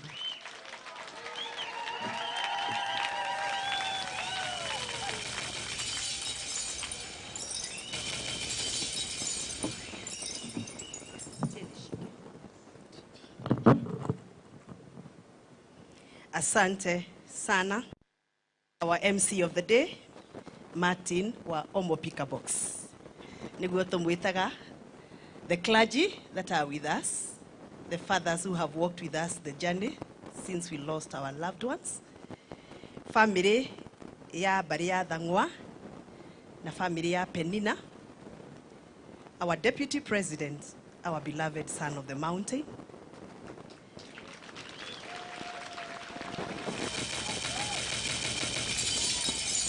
turamwita the chief villager, the chief na akristiano akatoliki na ageni arĩa othe makinyĩte, the wonderful choir. Bwana Yesu asifiwe. Andũ a Mĩtahatũ mwathani agocwo, ageni mwathani agocwo. Asanteni sana. Yangu ni machache mno. Wa mbere ni kũmũnyita ũgeni thĩinĩ wa gĩikaro gĩkĩ na recognize the administrative authorities representation that is in the room. Our county commissioner is in the room.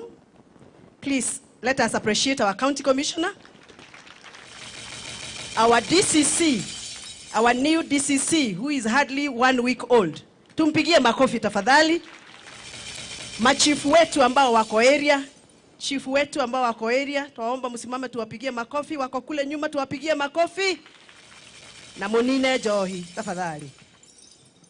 Katigwa ciari. Njohi ethire. Fangi ethire. Nĩ mwetekĩra. Kwaya nĩ mwetekĩra. Nĩ muona ũrĩa haha rwĩmbo rũroka wega. Rwĩmbo rũu rũthiĩ na mbere na kũinwo. Your Excellency mwanake oraina haha kwaya. Ũyũ wĩtagwo Mbĩri. Ũka haha Mbĩri. Ana nĩ athire. Kũ. Rĩu athiĩ kũ. Atĩ Kĩoro. Iguora maramũtetera. Mwamenya na kĩathi Kĩoro. Na nĩ atumia kwanja maroiga shindwe. Kũ. Yoyo. Ndũkĩrute kagoti tuone wĩ wa kwaya. Your Excellency mwanake ũyũ nĩ kĩheo gitũ gũkũ Mĩtahatũ. Na mwanake ũyũ nĩ my son. Na nĩ tũthiĩte through a journey. And that journey, you can see the wonderful work he's doing here. Mũtikĩmũhũrie rũhĩma. Your Excellency, ũngĩkorwo he handũ wĩtigĩirie kaũndũ kanini tu, onokorwo nĩ wĩra wa kũhanda mĩtĩ kũrĩa kwa mĩtitũ, ndagũthaitha ndĩnyihĩtie mũno. Madaguthaitha. Onokorwo no wakuthambagia ngari gicicio kiki gia side mirror tu. Madaguthaitha, Your Excellency, with all humility, tuere mwana uyu na nitugucokia ngatho. Ekiheo gia kuina ni arathiete kosi na ikuru ya kuina nikio rona akindithia kwaya uguo arainithia na inithagia with a lot of passion na ni mwanake mwathiki na ni njui Ngai ni ekumuhonokia na muthare na muhe maundu mega. Tumwitaga Beri wa Susu. Thank you Beri. Your Excellency, because of time and ne hinya muno igongona tariri kuri manage wega toria mafatha ma manage ni meka wega mahiuhia mitha na ihenya na ithu tutikwenda kumahitiria. When I went to the Karongos family, the brother to Karongo, who is the father, Father Michael, requested me that we allow the family to escort their loved one to the graveyard, to the graveside in good time. Na marethie Juja gwa Koiburi. Koguo turenda turikangie nigetha tumahe gitio kiu. Nimwetekira? Kwa hivyo kwa kunyenyekea sana ningetaka muniruhusu. Tuko wengi sana wanasiasa. Muniruhusu tu kwa kunyenyekea sana wanasiasa. Tunawapenda sana. Lakini sio sisi wote tunaweza ongea ndio tusikosee familia na tukosee kanisa. Nimetikira ndio na makainenya mutogu. Your Excellency, the villager. Karibu to Mitahato village. Gũkũ Mitahato andũ nĩ arĩmi na gũkũ Mitahato andũ me iria rĩingĩ, gwĩ kahũa kaingĩ na tũrĩ arathime. Thĩna witũ tu no thoko kwa nja ya kahũa.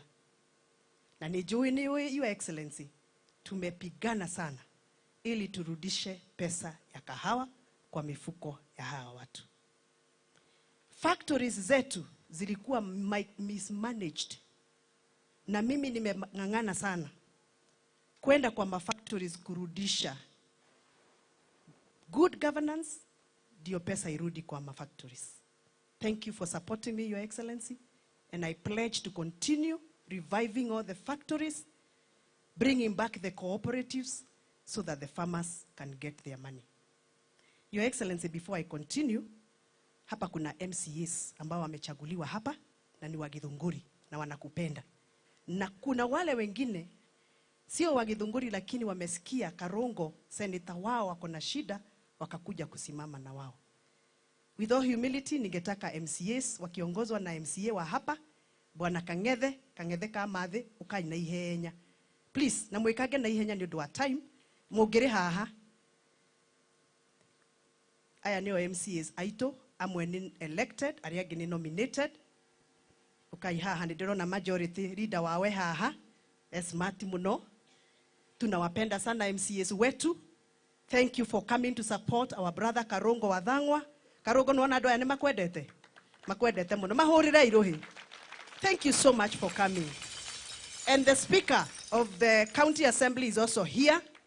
Because of time, you'll allow me to just give this microphone to the majority leader, our Salimia, on behalf of the MCAs. Can I get you na Kangethe? Tone ko ga guku gwitu. Kati gwa ndokwa. Negera Kangethe ari koi. Kangethe useme jambo, patia Musheke aseme jambo. Speaker, only half a minute, please. The Deputy President, the Senate, members of Parliament, the Speaker, distinguished member of the executive team, na dogewa murega. Tugaithanie yugo murega. Kamuraigua heho. Thank you, Igiji. Karibu sana. In the spirit of Gen Z, mimi ni Gen Z.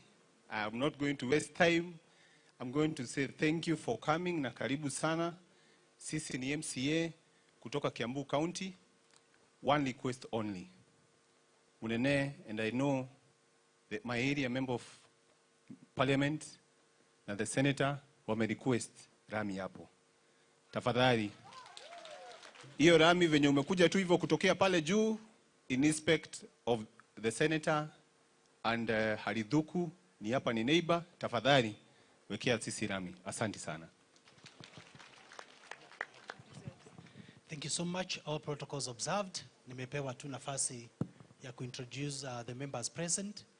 And Your Excellency, tungekuja sisi wote, but we have another engagement as a county assembly. That is why we just picked a small representation. To my far right, huyo anaitwa Mheshimiwa Ngatha wa kutoka Juja. Asanti. Tuko na Mheshimiwa mkuu kutoka kule Limuru. Tuko na Mheshimiwa wa Tabitha kutoka Kiambaa. Tuko na Mheshimiwa Wangoi Wajiko kutoka Kiambaa. Tuko na Mheshimiwa Zipi kutoka hapa Githunguri. Tuko na Mheshimiwa Pacifica kutoka Limuru. Tuko na Mheshimiwa Jane Monique wa kutoka Juja. Tuko na Teacher Alice kutoka kule Kiambaa. Tuko na Mheshimiwa Kangethe, ndio huyu ndiye mwenyeji wetu. Asanti. Tuko na Mheshimiwa Muhenja wa kutoka hapa tuko Githunguri. Tuko pia na Mheshimiwa Kongo Smart, huyu ni wa kutoka Katundu South. Tuko na Mheshimiwa Rahab, huyu pia ni wa kutoka Katundu South. Tuko na Mheshimiwa Cedric, huyu ni wa kutoka huko Githunguri. Tuko na Mheshimiwa Riabai wa kutoka hapa Kiambu. Etagwo Mheshimiwa Hezron. Asanti. Twina gatha guku Githunguri etagwo Ruth. Asanti. Nigithiga no ni Githunguri. Gatha ina mwene. Haya. Unake tumuita Mheshimiwa Murima wa kuma kule Gatundu North.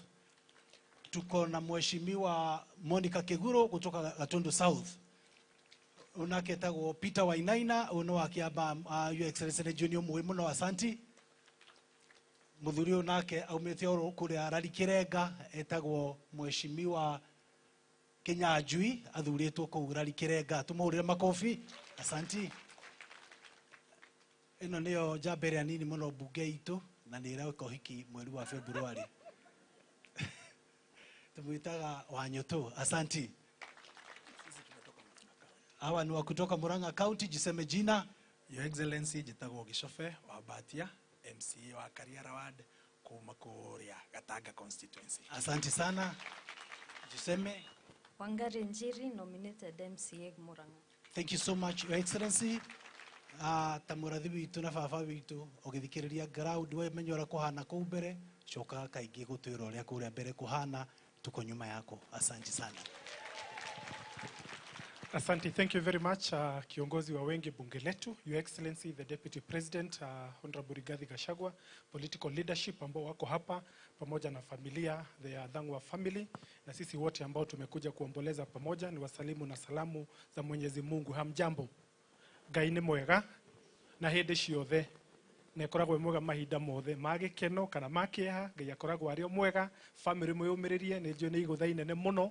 We are here to mourn with you. We are here to support you, and we know it is a heavy burden. No Ngai ũrĩa ũtũraga muoyo aromũtũria. Ndikwenda kwaria mũno, no wega kuga nĩ tũkoretwo tũrũgamĩte na family ĩno ya Athang'wa family as a Kiambu County Government. Nĩ tuokĩte ithuothe thirikari yothe ya County Government ya Kiambu on Sunday, led by His Excellency the Governor, na tũkĩnyitanĩra hamwe na family ya Senator na the larger Athang'wa family, na no wega gũthiĩ na ũtheri. Governor wa Kiambu, His Excellency Kimani Wamatangi, nĩ uma na intention ya gũka nĩ tuma nake mũcemanio, na ndatiga he kaũndũ ekũrĩkagĩrĩria. Ũguo twĩna message yake na coka njĩra nĩ macoka maranĩria na Governor wa Murang'a, His Excellency Kang'ata. Nĩ njũĩ hihi nĩ gwĩkinyia ndũmĩrĩri yake, no nĩ wega gũgĩthiĩ na ũtheri ũcio atĩ Governor twĩ hamwe na nĩ akinyĩtie ndũmĩrĩri yake. Nĩ mwamũkĩra ndũmĩrĩri ya Governor witũ? Asanteni sana. Sio tuwe hamwe muno. Karibuni nyumbani, hapa ni nyumbani Githunguri, mheshimiwa wetu. Sisi tuko pamoja, familia, muthi na mbere na kwĩyũmĩrĩria. Asanteni sana. Thank you very much. Karungo ni mwana witu, ni tumwendete muno. Niĩ na Karungo twi history ndaihu muno, tondu twamenyanire geka mwana kanini muno. Agiuka gwa Kameme akingora ni niĩ munene kuu, akihoya wira wa guthoma mohoro na tukimuhe na tukimumenta, na agituika muthomi wa mohoro na agituika mwana mwega. Agicoka kiuma kwa kuthoma mohoro, makinyitana na Maina wa Kang'ethia, ni ndiramuona haria uri uraturaga MD wa KBC, makimusupport muno agituika MCA wa ward na akiruta wira county iyo irariho. Bari athangwa ni andu arathime muno. We are proud to be associated with you. Kwanja muciaragwo muri andu athaka muno. Kana andu aya ti mahadi sam. Tigai makoro. Thure no ya Karungo na John Father ni thura ungitigithia. Magatiaragwo mari andu very handsome and very good people. Gutire kindu gigoka gatagata-ini gakwa na Karungo. Ti siasa. Ti madaraka. Ti gotonga. This is my son. And I will mentor him and protect him like I protect Rigathi wa Gachagua from any attack. Dona muciaritwo muri andu 13 haha. Na nie ndie ndaigua riria kwanyu kwa na corona gathina. Muruite haro mukaruta kwanyu mukarehe ha mitarato buroti. Ati muoka kuruira guku buroti mwita family.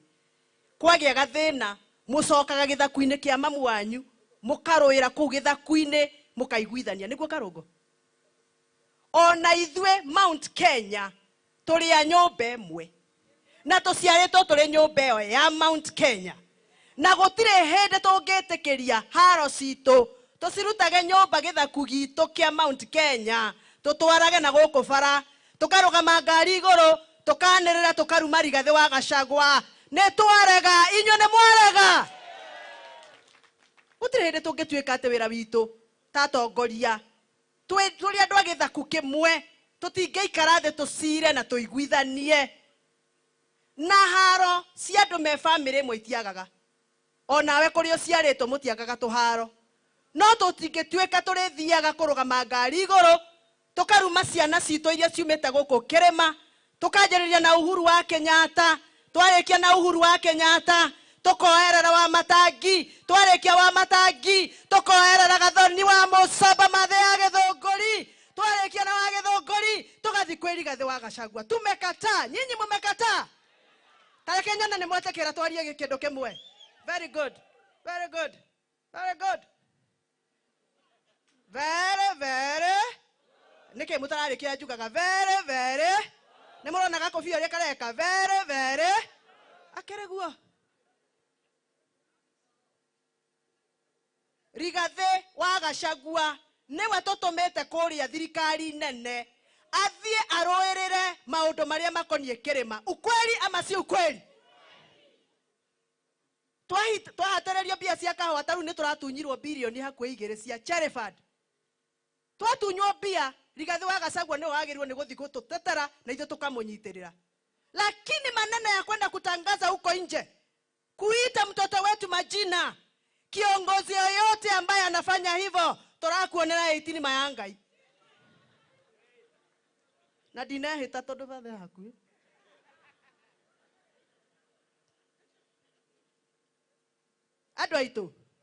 Andu aitu nindirathia uri utagireire tareke ndimurie kaundu kule ambayo Senator Cheruiyot ametoka na Madago ametoka.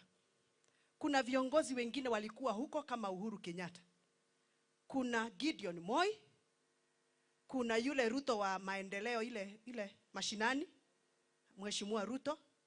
Ushawahi sikia siku moja Cheruiyot amesimama kwa gari akatukana Gideon Moi? Acha tuongee ukweli. Na ni nini sisi hapa? Kazi yetu ni kutukanana hapa. Kama mtu ako na shida na Rigathi wa Gachagua, enda Harambee House. Enda umutembelee kana mweterere haria mathira umwire thina waku ni uyu no uyu. Niguo kana tiguo?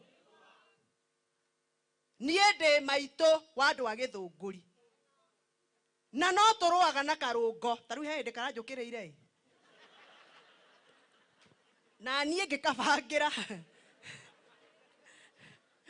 Kiuka guku gikarumia thiko 2. Agatatu gakihuria gakinjira bara horo hamami. Agicoka gagithii kwi Rigathi wa Gachagua gakirwo we. Gakirwo atia? Atikarirwo atia? Ndugacoke kuruma Gathoni.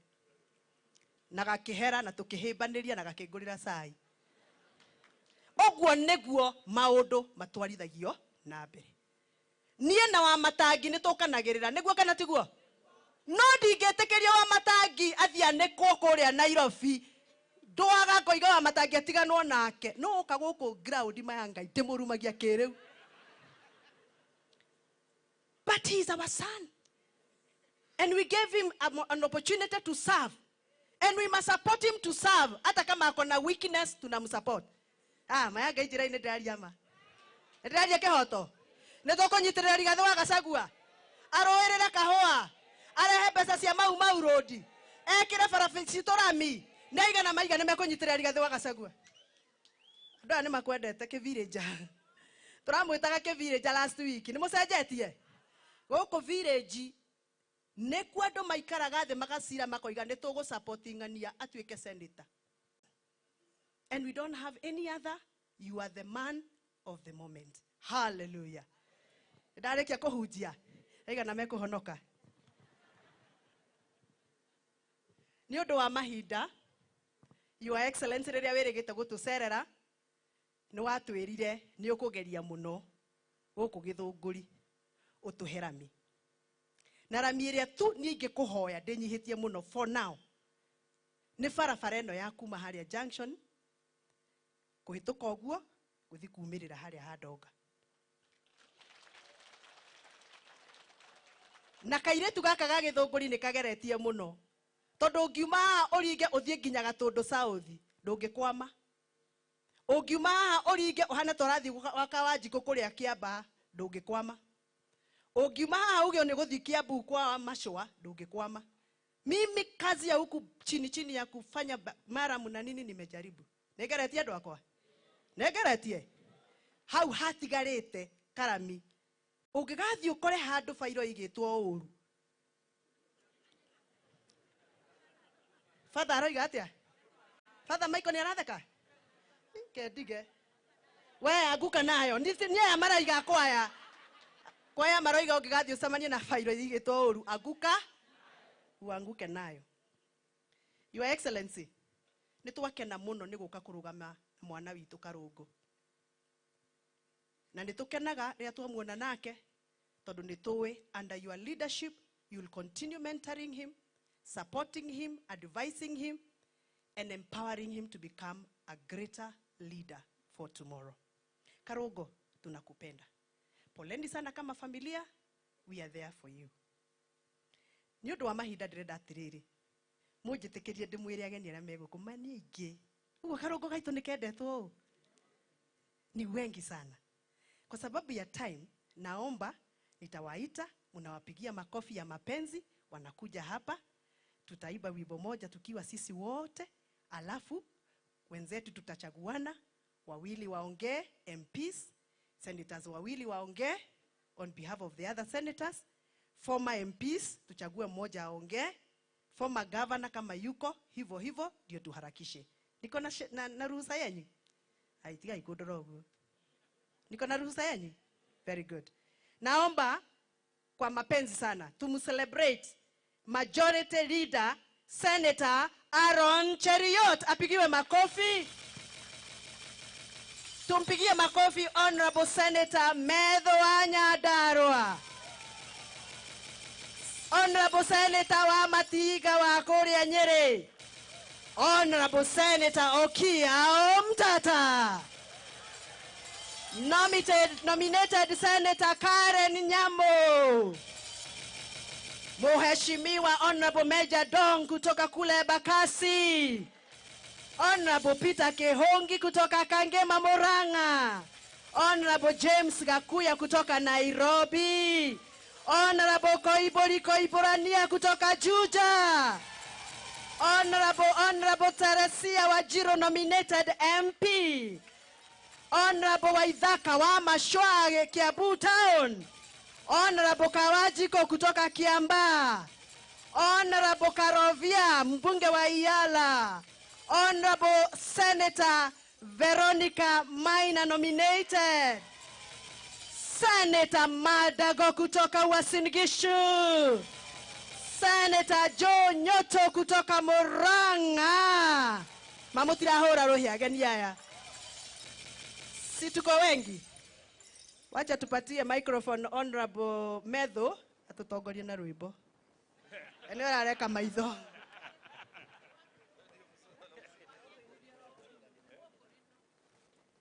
Kama kuna mjumbe nimeacha, wale wamekuja kabla wamechelewa, kunayo. Please join us. Baba yao ti MP we nawe. Senator Medho atuĩka tũinithia wa Ngũrino. Uko tũinithia rĩrĩkũ? Nigetha tũhote gũthiĩ wega reke Veronica maininithie rwĩmbo. Rũrĩa ndĩinĩte juzi rũrarĩ rwa mũgithi na nĩtũkũhĩtia kĩgongona-inĩ. Thank you very much, Senator Medho. Asante sana mjumbe wa Githunguri, tunampenda sana. Thank you, Your Excellency. Family of Senator Karungo Dhangwa, we want to say we have come to condole with you and we are very sorry. It's very sad to lose a sister, and it's also very sad to lose a brother at the same time. Two people in a go. Tunakuombea together with your family and the children who have been left by your beloved sister and brother, that God will sustain you, will keep you, will encourage you, and we rebuke the spirit of death. It shall not reap any more from your family. One thing is needful. As I thought about the departure of two beloved people, I thought that we worry so much about many things. Tumakagio nĩ maũndũ maingĩ, no kĩndũ kĩrĩa twagĩrĩire nĩ kwenda andũ o hĩndĩ o hĩndĩ. Nĩ tondũ kahinda karĩa tũkoragwo twĩ na andũ nĩ kanini mũno, no nĩ kaba twendanage. So do something good and positive to the people. Mũnjĩtĩkĩrie nĩ mũĩ ngoragwo ndĩmũhunjia kũrĩa parliament, nĩkĩo ndaria kiugo gĩa kũmũ-encourage. I don't know whether Senator Aaron, you know this song. Tiga wale mwana wako. Ama utaimba hiyo? Haya, tunaijua. Hiyo ndio wimbo tunaimba. Tiga wale mwana wako kiduirira,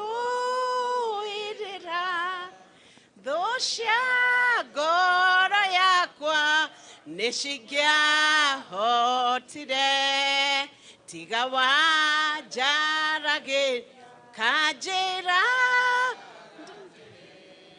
mothe mekĩkaga nĩguo one wega igũrũ rĩa maũndũ mothe wĩ Ngai wĩkaga magegania ũiyũrĩte hinya na nĩkĩo ngoro yaku ĩiyũire gĩkeno nĩ kũmenya atĩ nawe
Makofi, makofi, makofi. Asanteni sana. Naomba Mheshimiwa Gakuya usikae chini sababu you are the most senior one. Please come on behalf of the members of parliament.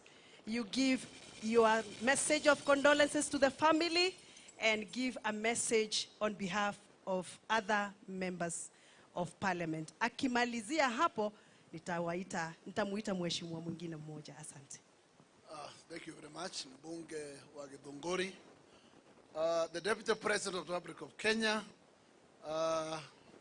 my dear friend Senator wa Kiambu, Governor wa Murang'a, Senator wote ambao wako katika kongamano hili, wabunge wote ambao wako katika kongamano, MCA wote ambao walio katika kongamano hili, na pia wale wote ambao wameshiriki hapa.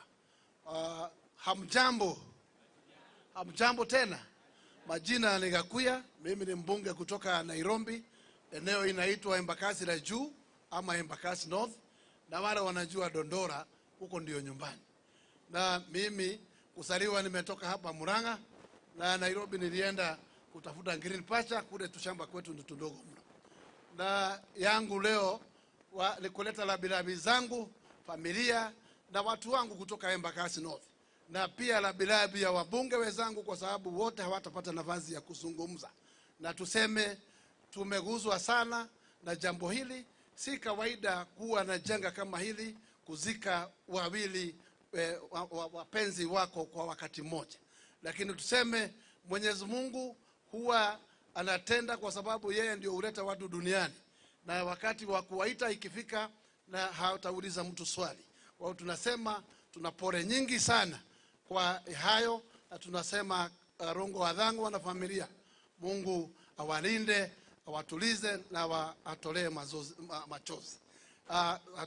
Sitakuwa na mengi ya kusema, lakini nitasema kwamba siku kama ya leo ni siku ya majonzi, na tumefunga kazi kwa sababu wengine kama kule, hata kama tuko recess, tuko na mikutano ya kamati, na pia mnajua Senate ililala ikiwa kazi ingine, kazi ngumu sana jana, na kwamba warudishie shukrani kwa sababu pia wamepata nafasi kushiriki, hata kama wameenda nyumbani karibu asubuhi wakitoka hiyo kazi ngumu mnaijua. Sitaki kuitaja, mnaijua. Yangu tu nikitaka kupumzika nitasema kwamba sitaki nipige siasa, kwa sababu siku ya leo ni ya kupumzisha wenzetu na marafiki wetu. Lakini nitasema wa Kenya kwamba tuungane pamoja kusonga mbele, tuweke amani katika nchi yetu na tujenge nchi yetu, na hata kama kuna milima na viponde, tujue sisi ndio dawa ya kuponya nchi yetu. Na Kenya ni nchi yetu wote, tuungane pamoja, shikane ili tusonge mbele. Na hata kama kuna shida ya kiuchumi, nasema our deputy president, our able deputy president wakiwa na rais, wana uwezo wa kutuonyesha njia na mwelekeo. Lakini mimi nitakwambia deputy president, hawa watu wetu wakulima, na tarudisha jambo niseme, tumeguzwa mno kwa sababu budget ambayo ya mwaka tulifunga, hiyo budget imetunyima bilioni 3.5 ya cherry fund, na hiyo ni kurudisha ukulima nyuma. Kwa hivyo hapa tuulizie swali, kwa sababu tuliwekewa bilioni 4 na tumepata 500 milioni peke yake, bilioni 3.5 zimeenda kwao. Na pia jambo tu lingine nitasema, naibu wa rais, mambo ya masiwa New KCC, tumekuwa tukiirida, tukiwekea pesa kutoka treasury, na watu wetu wamekuwa na miezi 6-7 bila kupata haki yao ya maziwa. Kwa sababu hii ni ile field yako, tafadhali usikubali wakulima waanguke. Kwa hivyo hapo utachunga. Pia tuliahidiwa kwamba tutaondolewa mandeni ya kahawa, na pia katika bajeti ya mwaka huu tumeona bilioni 2 peke yake, na mlitupea 6. Tuulizie zilizobaki ziko wapi. Asante sana. Thank you. Tumpigie makofi. Tumpigie makofi Mheshimiwa Gakuya. Hapa tuko na kijana. Unajua siku hizi tuna support vijana sana, si ndio? Watoto wetu wale ambao ni wa miaka ya chini kidogo tunataka kuwa support. Kuna kijana hapa ambaye aliingia bunge kwa sababu alishikiliwa sana na Rigathi wa Gachagua. Akaenda huko akapiga siasa ginyado makiuga inaweza kuwa hii ni mwana wa Rigathi tondu na kanua ndona gata mahana-ini. Na ako hapa. Huyu kijana anaitwa Kawajiko. Turenda Kawajiko uke haha utwire kana ni uturagia ndogo na His Excellency Rigathi wa Gachagua. Nigetha tukimenyo ira tukwibanga. Tupigie madhi makofi. Your Excellency the Deputy President, my fellow colleagues, members of Parliament, family ya Mheshimiwa Karongo Thang'wa na sisi wote ambao tulikuja kuomboleza. God is good all the time. Mwathani arogocwo njoera iguoko oguo. Asanteni sana watu wa Githunguri. Mheshimiwa Karongo Thang'wa ni rafiki yangu sana sana na seneta wangu wa Kiambu, na nitoe rambirambi zangu kwako na familia yako na gwire mwiyumiririe na muhe hinya withini wa Ngai. The Bible says in the book of Lamentations 3:32 that though he brings grief, he will show compassion, for his great unfalling love of God. Kugumire wiyumiririe na muhe hinya thini wa Kristo. Uhoro wa muoyo na gikuo gutire mundu hotaga kuutaukwo, mundu ria uyu uhoro ucio no Ngai. Na tondu Ngai niwe tuheaga muoyo twaciarwo niguo tumenya riria tugaciarwo, twaciarwo niguo tuciaragwo, no muthenya wa gukua gutire mundu wikaga atia, gutire mundu menyaga, na maundu maya ni ma Ngai, gutire mundu ngihota gutaukwo nimo. Karungo ndimwire na family yanyu mwiyomiririe, na ruo ruru rwiragwo rutiguanagirwo, no tukuhenie tugikwira ni turaigua uri uraigua, and even part of your family we will be lying to you. No inyue ni nyu mugereire karuo-ini kau, no tondu gutiri utari warugerera, we also have an experience. Na jugaga hindi ria twaceraga ni hindi ria kwagia ndu toyo tukaga gukuhenia kana tugakwira ati ni turiukaga gukurora, no wona twaringa murimo uyu, twaringa murango uyu, wira wa ma ni nyumuko mukigerera kihaine kimuraika. Koguo muge na hinya na mwiyumiririe, na njire family ya Martin na family ya Penina ati ni kuri Ngai matu-ini haria araikaragira gitini kiria maraikaragira, especially horo wa gutwarithia ciana cianyu na mbere. Ngai witu ni ari muheaga utheri na ni ari muonekanagira hindi ria mamubatara. Wira wa ma ni ati Ngai ni araikaragira giti kiu. Gathoni ni murata wakwa muno muno muno muno muno, ni tubanaga ni tutindikanaga giciaca onake he hindi okaga kiamba tugathigithana, na nikio rona akindindika uguo. Na ngwira Your Excellency the Deputy President, ithuĩ ta soldiers anyu na president, wira witu ni kumusupport. Otoria muthuri akoragwo kichwa kia family, na no omenyaga kiria kiririo na kiria kiri nyuo. Mugiko igire muikaritha mutigiti na no ithambo kiria ikaga atia. Wira uria mwinaguo ni munene muno wa gubanga bururi, wa gutwara bururi witu na mbere. Na ithuĩ ta ihĩĩ cia mucii, our only duty is to support you and the president tutigire ni mwa succeed maundu-ini maria mothe mureka, na nigetha muhote gutwarithia bururi witu uyu na mbere. We Gathoni ni wiguaga mugikuyu igire kihina ithe ndungingire ndungihota kuingira ndeto icio, ithe tiguo na ithe tiguo uga. Na tondu mothe twi guku Githunguri maundu macio no turicina, ithe turi thutha wa Deputy President Mheshimiwa Rigathi wa Gachagua, hatire handu iguite ngiuga tutire thutha wake, and we support him as our leader wa guku gwitu Mount Kenya. For now niwe Ngai atuhete, and we'll support him with all that we have. Asante sana. Abotige guthie oka ndiwe kana ni kanua wa Teretha kana ukwendaga kuuga uguo, ni wega therie ndikage gwa kurara ati ukugite ati wanjiriria ni guteretha kana ndugikire disclaimer uge ndi mathi mathe ni murata wakwa muno among andu aria twi ndugu mbunge akuma Kiambu. Ona twathie mirengo tofauti ni tuikaraga thi, no ithi tuithekaga nake mbunge tuikarite haria tuikaraga. Koguo ni mathe ni murata wakwa muno muno, ti macio mangi mukuiguite ndandi clear. Mwigua nditaga wa Robert ndahota guthie ngore ngiti hinge, ni wega gutheria maundu mamwe. Your Excellency, because of time, we are glad that the senators in the House are many. They have come to support our brother.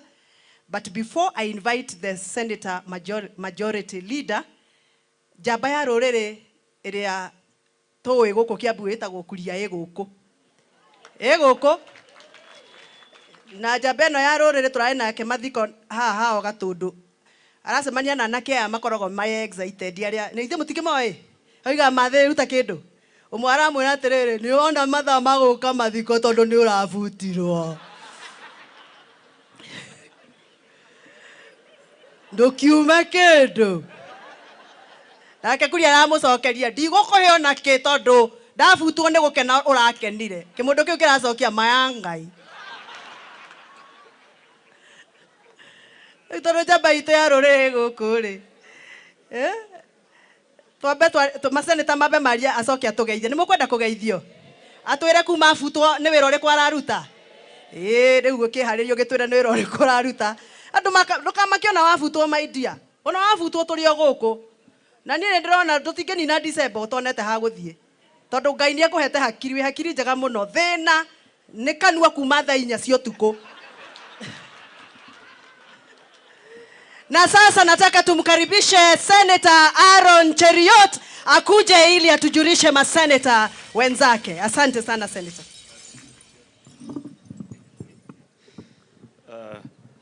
Asante Mheshimiwa Gathoni. Your Excellency Deputy President Rigathi Gachagua, familia ya rafiki wetu and our colleague Senator Karungo Thang'wa na viongozi na wananchi wote ambao wamekuja kuomboleza na kiongozi wao siku ya leo. Naomba niwasalimu hamjambo. Bwana Yesu asifiwe. Asante. Kama vile mmesikia, mimi naitwa Aaron Cheruiyot, ni kiongozi wa walio wengi pale katika bunge la Senate, ambapo Karungo Thang'wa ni mmoja wetu. Tumekuja maseneta wengi na kama vile tu our colleague National Assembly walifanya, tutaheshimu hiyo request ambayo familia walipeana, kwamba mmoja ama wawili tu waweze kupeana pole zetu. Tuko wengi sana katika bunge la Senate, lakini Mheshimiwa Karungo, unajua jana tumekuwa kazi mpaka saa 8 usiku. Tumefika nyumbani karibu saa 9, tukaoga na tukakuja hii mazishi. Kwa hivyo sio wote wangeweza kufika hapa siku ya leo. Tulikuwa na kazi hiyo ambaye mnajua, hiyo buda ameogopa kusema, ilikuwa kazi mzito sana. Maneno ya kule Meru na iliamuliwa vile iliamuliwa. Sasa imetoka kwa mikono yetu, iko kotini sasa. Sasa wacha isonge mbele. Unajua ukiletewa kesi mara ya kwanza uamue, ya pili, ya tatu unaosha mkono na unasema basi. Kufa dereva, kufa makanga, wacha mbele iamue. Sasa hivyo ndio jana sisi pia tuliamua. Tulisema wacha wajaribu bahati, wasikie wengine mbele. So nataka ni request, tulikuwa tumekuja hapa mbele, but I can still just introduce where they are in the interest of time. We have Senator Jackson Mandago from Uasin Gishu County. Tumpigie makofi. We have Senator Veronica Maina. Tunamuita long lasting SG. The only SG. Tulitoa tukafanya mambo ingine, tukaingia kwa matope sana. Tuko na Senator Karen Nyamu, pia yeye Senate colleague wetu.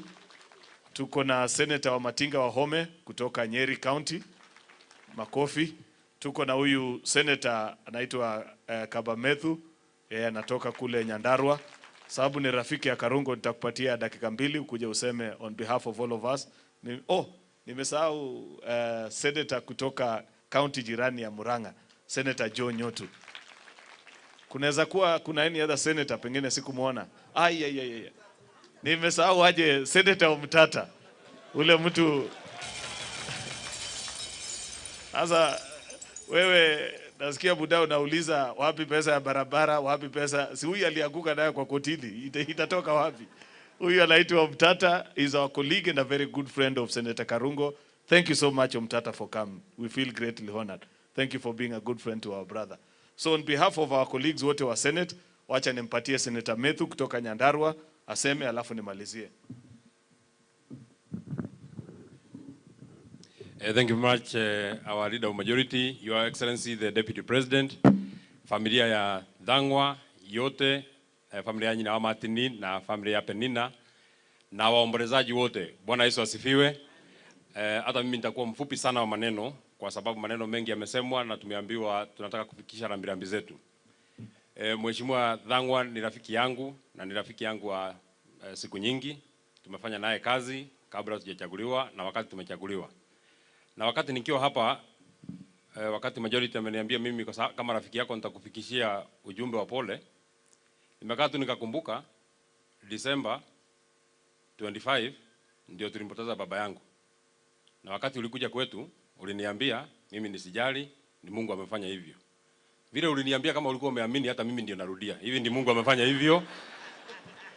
Unless huko kwetu ulikuwa unanidanganya, kama ulikuwa unanidanganya hata mimi wacha nikudanganye. Lakini kama ulikuwa umeamini hata mimi vile ulisema na mimi ndio nimesema hapa. Tena ukaambia watu ya Nyandarua, kwa hizo siku yenye nilikuwa ninalia, wewe ndio ulikuwa acting senator ya Nyandarua.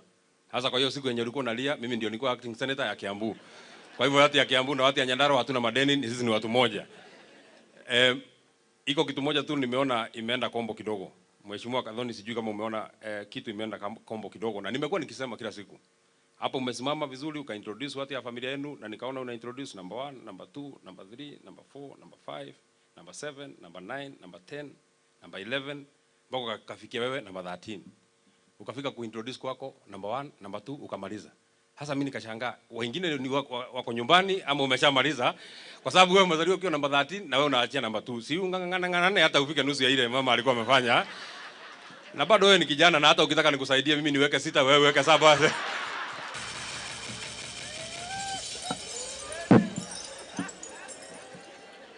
So sisi pamoja na senators wenzako tunataka kukuletea pole sana. This is very difficult kupoteza ndugu yako na dada yako kwa wakati moja. Please accept our sincere condolences kwa sababu it is very difficult.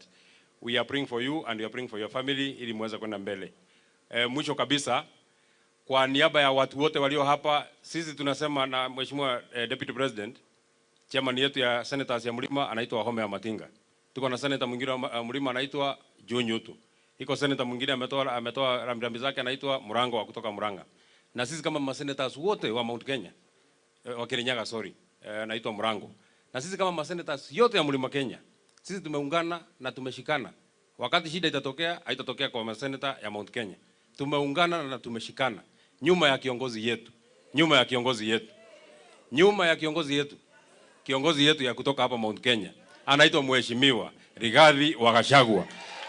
Hiyo ndio msimamo yetu kama senators wa hapa na kama viongozi wa hapa, kwa sababu hatuna kiongozi mwingine ambaye tumepatiwa kwa wakati huu.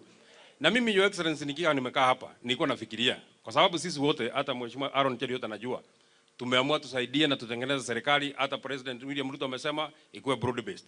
Hata yule mtu tulikuwa tunashindana na yeye anaitwa Raila Odinga ameingia ndani. Sasa mimi nataka nikuulize, ile mitego tulikuwa tumetega tutegue. Unajua inaweza marafiki yetu, ile mitego tulikuwa tumetega huko mbele. So na wewe utafuta marafiki wengine. Kwa sababu iko marafiki wameshikana pale, na wewe tafuta marafiki wengine, shikana na wale wengine, wale wadogo wadogo. Ukikutana na Kalonzo Musyoka, shikana na yeye, akuwe rafiki yako. Ukikutana na yule mtu mwingine watawe, shikana na yeye, akuwe rafiki yako. Ukikutana na mtu mwenye na wabunge wawili watatu, shikana na yeye, akuwe rafiki yako. Mtu mmoja tu ndiye tunaweza kuambia usisumbuke sana.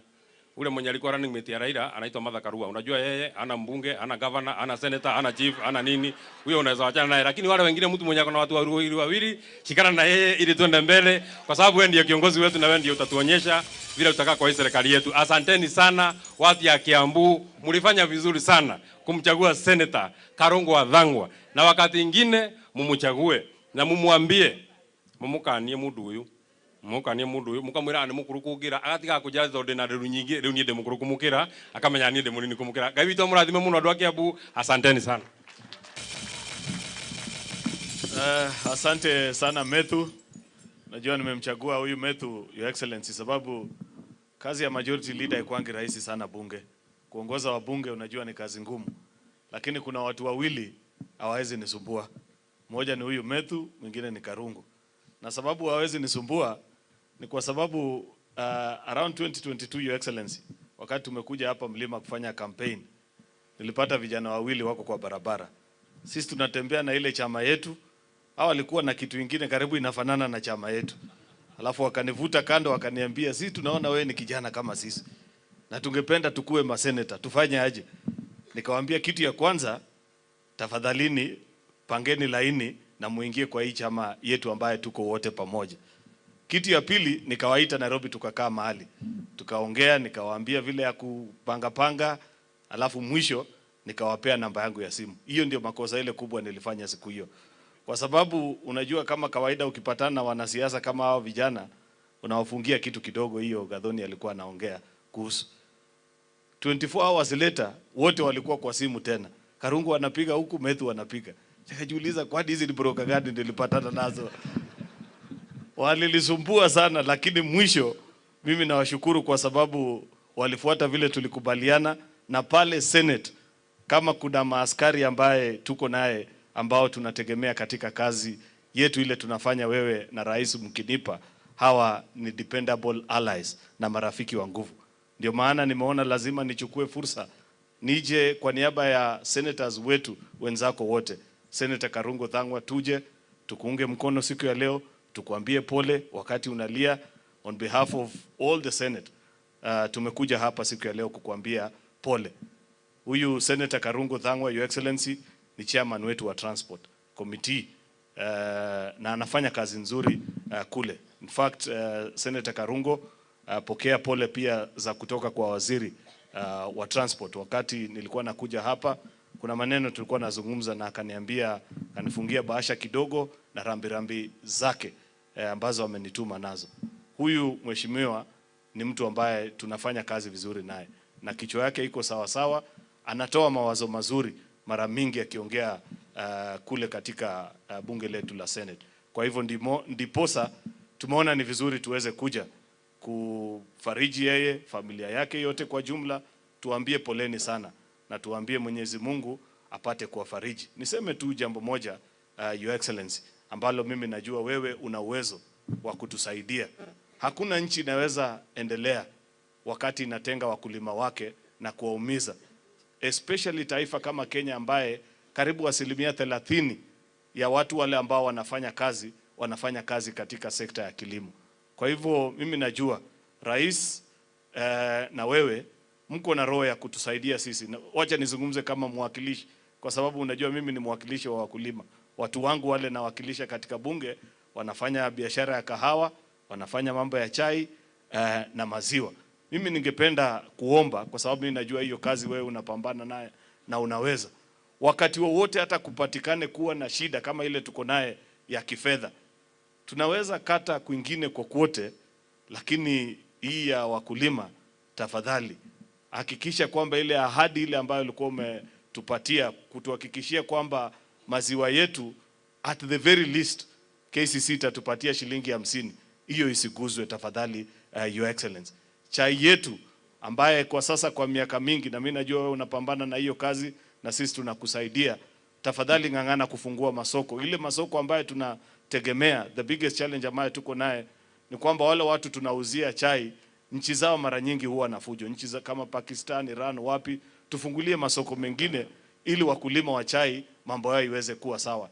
Mwisho ni hiyo ambaye Mheshimiwa Gathoni alikuwa ameguzia pia kuhusu viwanda vyetu vya mambo ya kahawa. Mimi nina viwanda kadhaa pia kule kwangu ambapo ninatoka, kama tu hapa katika constituency hii. Mheshimiwa, ningependa pengine tukisaidiana pamoja na waheshimiwa kama wale wote tuko hapa, kama vile tu mtu akiguza fedha ya serikali anachukuliwa hatua kali sana. Nafikiri hata sisi lazima pia tutighten sheria ili wale wanakamati wanawekwa katika viwanda hizi zetu. Mtu akiguza pesa ile ya kawaida ya mwananchi wa kawaida, sheria pia hiyo iwe kali kama pesa ya serikali. Unajua ile shida ambayo iko ni kwamba mara mingi watu wanamalizana tu hapa kinyumbani. Kama hao ulikuwa unasema waliharibu hii viwanda, niko na uhakika hakuna pale popote pengine watapelekwa. Kwa hivyo ningependa pengine tutengeneze sheria hiyo ili tuweze iweze kukua, mambo iweze kuwa vizuri kwa wakulima wetu. Hiyo ndio request, na mimi najua Your Excellency kazi hiyo wewe unawezana naye vizuri na utatusaidia ili wakulima wetu wakikaa vizuri. Hiyo ndio tutakuwa tumetimiza ile ahadi ambaye tulipatiana ya kuinua wale wako chini waweze kufika juu. Sitaki kusema zaidi ya hapo, ni vile tu wakati nilikuwa nazungumza nimemwona seneta moja alifika. Pia huyu ni seneta mwenzake Senator Thang'wa, anaitwa Senator John Kinyua, anatoka upande wa Laikipia. Leo hakukuwa kuzungumza Kinyua, unapiga tu mkono, especially wakati umechelewa hakuna, na unajua sisi wote tulitoka bunge usiku, kwa hivyo huwezi kunidanganya ati ulikuwa pahali pengine.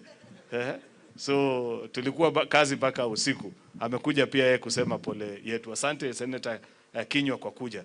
Sitasema mengi zaidi ya hapo. Nafikiri nitashukuru. Nitachukua fursa hii nimpatie nafasi pia rafiki yetu ambaye tulikuwa naye kule Senate, huyu lakini kwa sasa ni governor wa kaunti ya Murang'a, anaitwa Kang'ata. Saa ingine anaitwa Kang'ata wa barua. Nimpatie fursa pia yeye aweze kusema. Asanteni sana na Mwenyezi Mungu awabariki.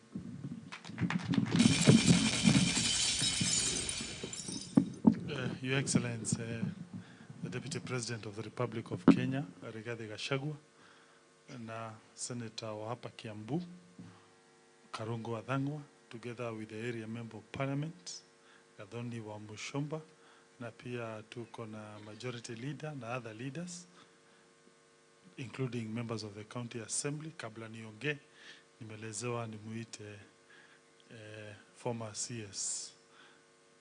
Sijui kako wapi Bwana Kuri?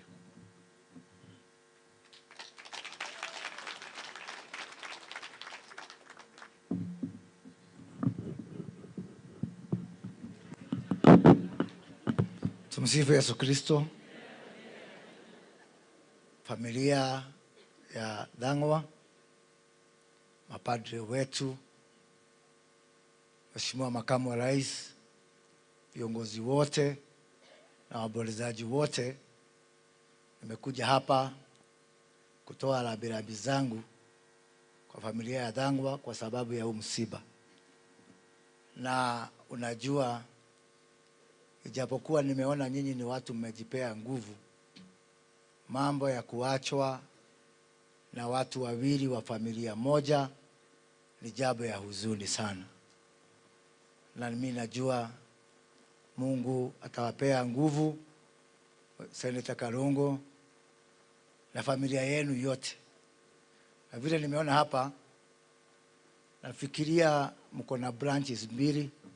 Kwa hivyo kwanza nipeane rambirambi kwa wale wako na mambo ya Mungu ndani yao, wakiongozwa na Father Michael Thang'wa, na wale wa mwili wakiongozwa na Senator Karungo. Nyote tuseme Mungu awapee nguvu. Tumeongea na Karungo mara kadhaa, na huyu Karungo ni rafiki yangu sana. Mwaka wa 2017 alikuwa amesimama na independent, na sisi tulikuwa Jubilee, tulikuwa tunawachapa sana. The only place aliruhusiwa kuongea kwa msafara ya Jubilee ni kwangu Gatundu. Na kawaambia utaongea hapo, hata kama Wamatangi alileta shida kidogo, lakini nika insist aongee. Juzi wakati nimefutwa kazi, the only kiongozi alienda kwa redio kutoka Mount Kenya kunitetea ni huyu Karungo wa Thang'wa. Akasema yeye ni mtu ana shukrani, anakumbuka kuna siku moja nilisaidia yeye. Karungo, mimi nataka kuambia kitu kimoja. Hata mimi nimetoka familia iko na watu wengi na ni baraka kubwa. Na sana sana tukienda kuona mamangu, mamangu anapendanga kuona mtoto mmoja kwa wakati mmoja, na tuko 10. So kuna kama mashine hapo, sababu mimi nilikuwa nafanya kazi ya bank. Nikamwambia mamangu nitakuwekea kama mashine, sababu kucontrol hiyo line mkiona mama yenu ni ngumu. So hiyo kama mashine nitakukuletea.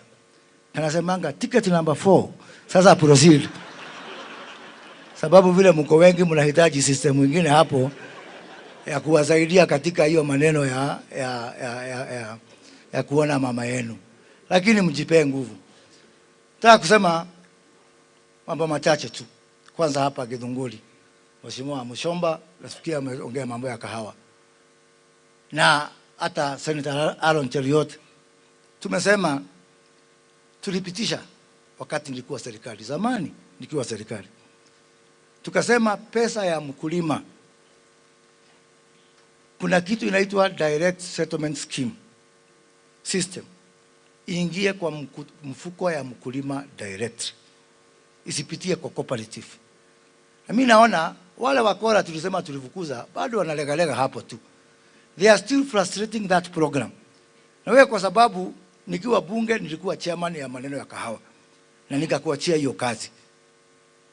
Nataka hiyo maneno usukume kabisa, uhakikishe ya kwamba hakuna pesa ya mkulima inapitia kwa mfuko ya cooperative ama mtu mwingine. Cooperative wapate yao na mkulima apate yake. Na ndio unapata hawa watu wetu wa cooperative kama ni maneno ya kukopa, wanakopa madeni mingi zaidi. Sasa tumetoa 6.8 billion ya kulipa hao madeni. Na vile tulisema kama ni hapa Komodai, kama ni hapa pahali tuko hapa, hiyo pesa wakati wa kulipa hiyo cooperative, wale walikopesha pesa tutawaita mbele hawa wananchi tumwambie tumelipa, sio huko kando kando.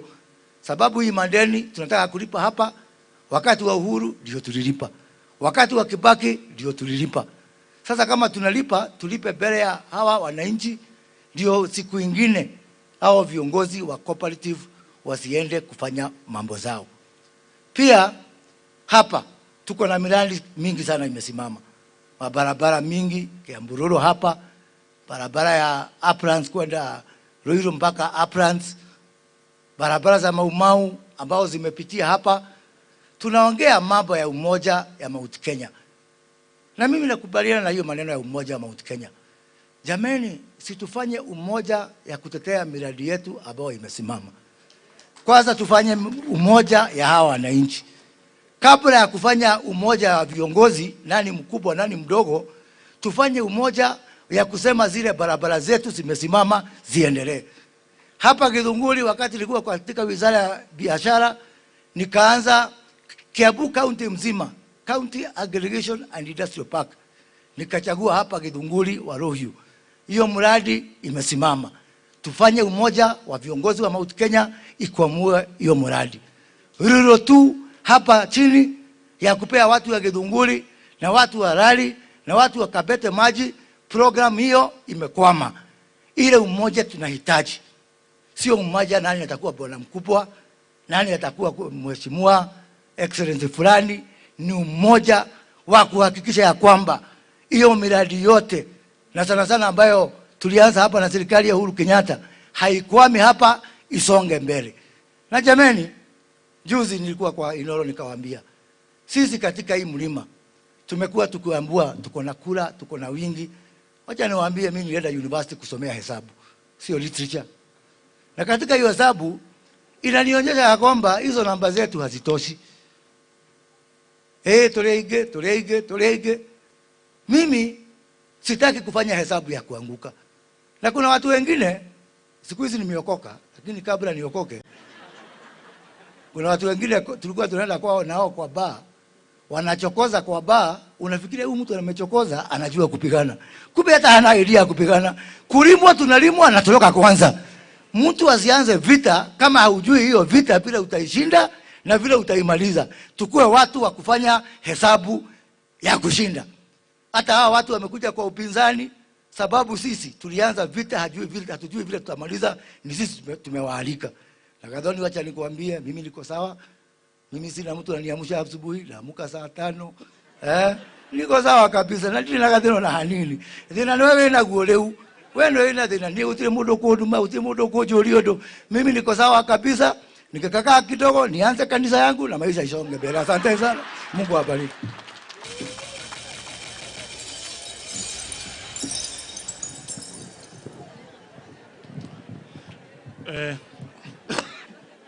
Your Excellency, the Deputy President of the Republic of Kenya,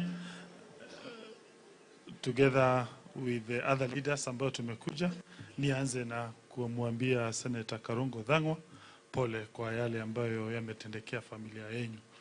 Na ithuĩ tandũ arataku tikĩrĩa andũ aya othe maigĩte haha tũkĩte kwĩra pole.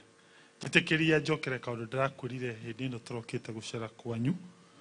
Ndĩramwĩra mũkristiano mathĩna ma gũkora wagire wĩkage ta kaũndũ kahuanĩkĩire gwitũ Mũrang'a ndĩ mwana mũnini. Ndĩ mwana mũnini, Your Excellency. Hĩndĩ ĩmwe nĩ twathire kũgĩra maĩ na bunda na mũthee wakwa. twakinya haria twagiraga mai kwari January tugikia maitho tugikora gutire na mai na mathirite tondu hindi gwa kina riwe inene gikira muthene tuinuke no kwa bahati mbaya food eyo ikinyururuka ikigwa irima ria futi 40 no munyakane hari na kamukanda gacunjurukite tukenja kugucia funda tukimigucia o yenda kumira kamukanda gaitu gakiahuka igicoka to tuthia kanitha wa Catholic gira muthe tuthike funda eno nigetha tukiuge na ritureithe na ria mona na ro muthe.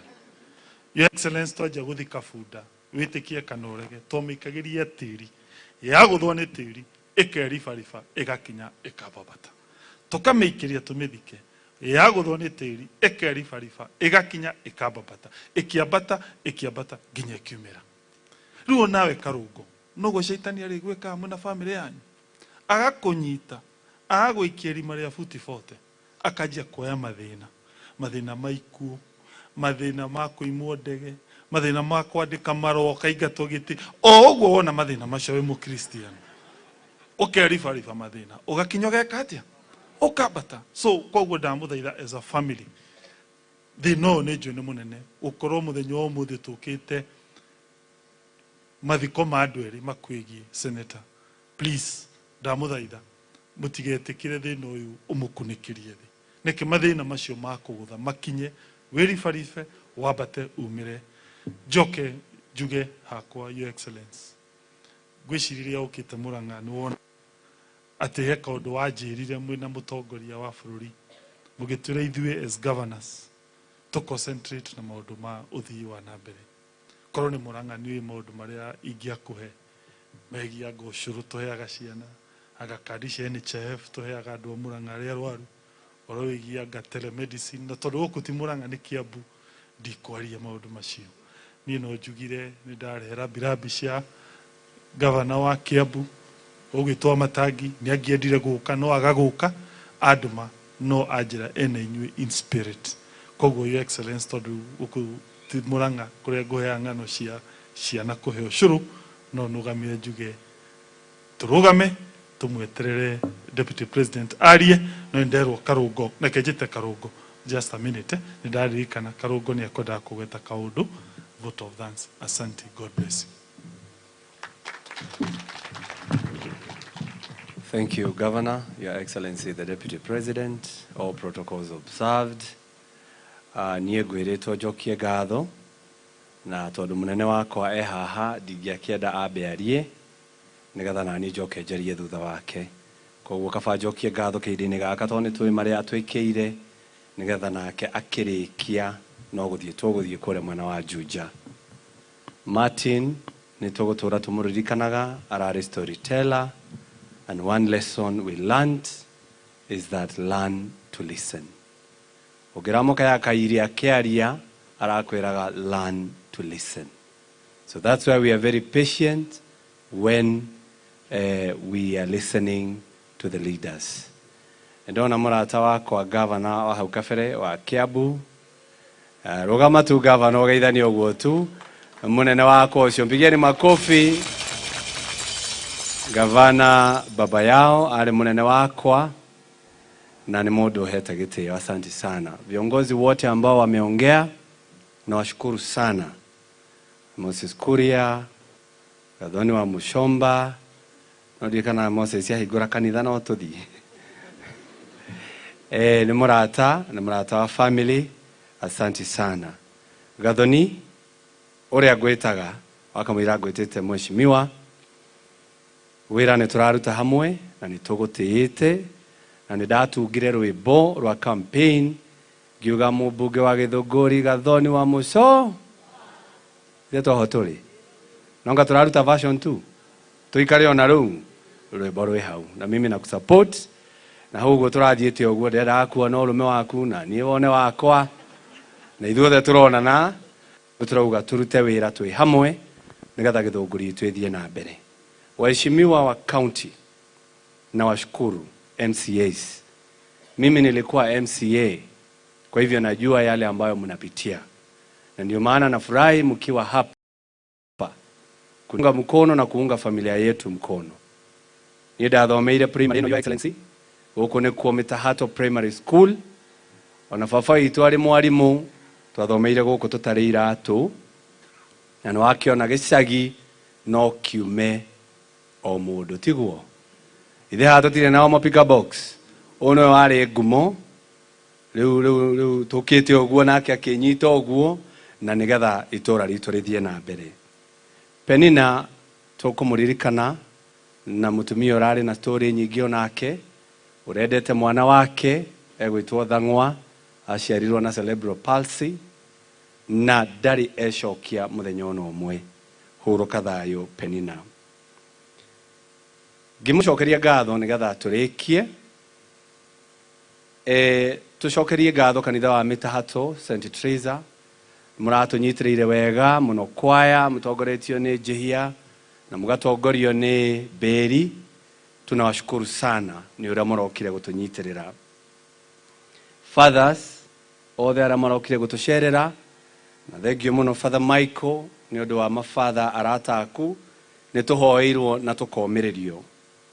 Kamiti iria ciothe iratũtongoririe, kamiti ya gũkũ gwitũ Mitahato na kamiti ya kũrĩa Kibo, nĩkuo my brother aikaraga, asanteni sana na asanti sana chairman na MC. Na kanitha wa Katoliki wa Toro wa St. Teresa of Avila. Tikano waigua gũkũ nĩ St. Teresa na kũrĩa no St. Teresa. Witũ nĩ St. Teresa, Mother of Child Jesus. Na kũrĩa nĩ St. Teresa of Avila. Koguo na washukuru sana nĩ ũndũ wa gũthiĩ na mbere na gũtũnyitĩrĩra. Ũgĩthiaga na mbere no ndĩrona andũ mekuo maingĩra. Nĩ ndĩrona twĩna mũini njorua wĩtagwo Samido. Tũkĩrũgame ũguo andũ makuone. Na hangĩoneka kamweke, Father witũ nĩ endete mũgithi. Oho hagũcokia ngatho, tũcokerie ngatho cukuru wa Nibs College na Lizi wa Nyoike Preparatory School. Nĩ kuo Ndung'u arutaga wĩra,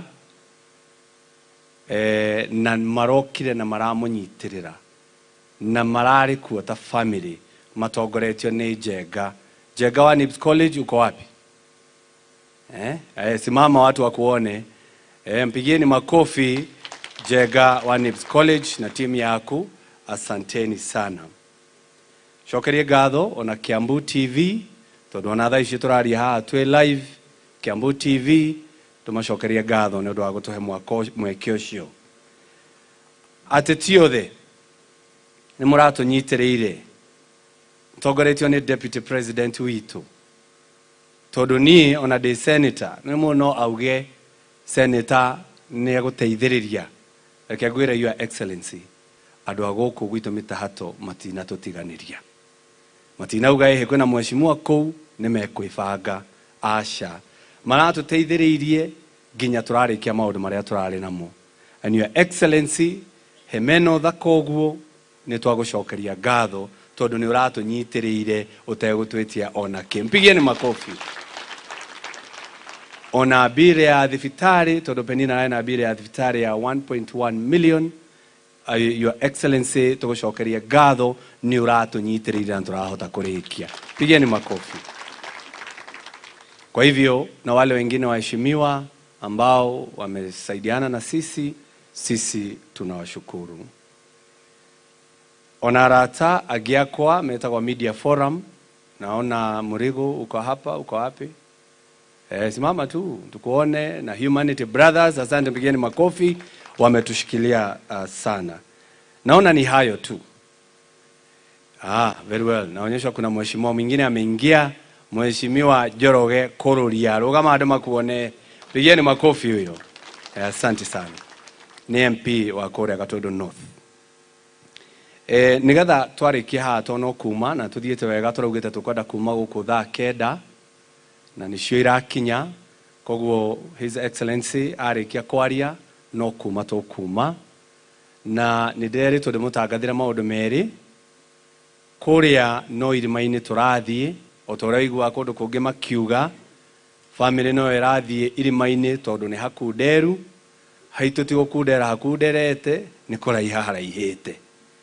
Koguo tũtiĩhota gũthiĩ tũrĩ ithuothe, tũrĩthiĩ Juja Farm kuma Juja Town nĩ kilomita 19 kuma Juja Town, na njokeria anake a gũkũ ngatho nĩ maranjĩrĩte mendaga ndĩmethere mbathi nĩgetha makenje irima kũrĩa marima kũrĩa mwena wa Juja, no ndĩramera kũrĩa menjagwo na tindo tondũ marima mau marenjirwo na thikũ 6 tondũ nĩ mahiga-inĩ mũgũnda wa family.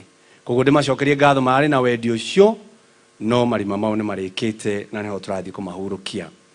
Koguo twarĩkia haha, arĩa mategũkorwo magĩthiĩ Juja, kwĩna irio nyingĩ piũ na cigũcabĩrwo harĩa hena hema, na nĩ mũgũkorwo mũkĩrorera TV-inĩ ĩno ũrĩa gũgũkorwo gũgĩthiĩ na mbere kũrĩa Juja. Koguo mũgĩikare o haha nĩgetha tũrĩe na tũgĩcoke tũrĩkĩrĩrie twĩ hamwe. Nĩ ndĩramenya muma na wendi wa gũthiĩ, no nĩ ũndũ wa mĩthiĩre twahota kũremwo nĩ gũthiĩ tũrĩ ithuothe. Koguo ngũkinyie hau ndĩmũcokerie ngatho, njokerie acimu othe ngatho, andũ a gwitũ Mitahato, andũ a gwitũ kũrĩa Raiani, andũ a kũrĩa Kibo na arata othe arĩa mokĩte. Asanteni sana na Mungu awabariki. Asanteni sana.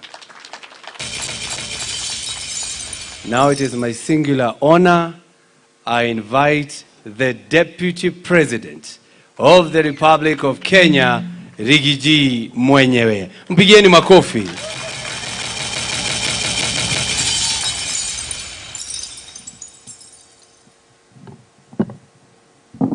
Asante sana, tafadhali tuketi.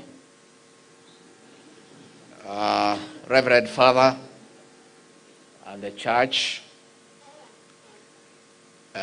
family ya Martin na Penina, tuongoretio nĩ Senator witu Karungo Wathang'wa, the leader of majority, the Senator our brother Cheriot, senators, members of parliament, members of the county assembly, and all the great people arĩa mokĩte, andũ a family, andũ a Mitahato, mũrĩega, tũmũkumie Yesu Kristo. Mũnene wa Yesu roka, Ngai nĩ mwega na hingo ciothe. Ngeithia iciarĩra Mwathani agocwo, Mwathani agocwo rĩngĩ. Andũ a nyũmba itũ mũrĩ o kuo, no mwĩyũmĩrĩirie, ona heo yaingĩha, ona ni ndĩyũmĩtie mũno wa kahĩti wa kairĩtu.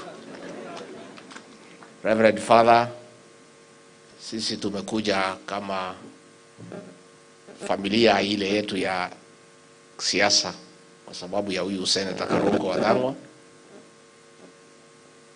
kwa sababu of losing the sister and the brother,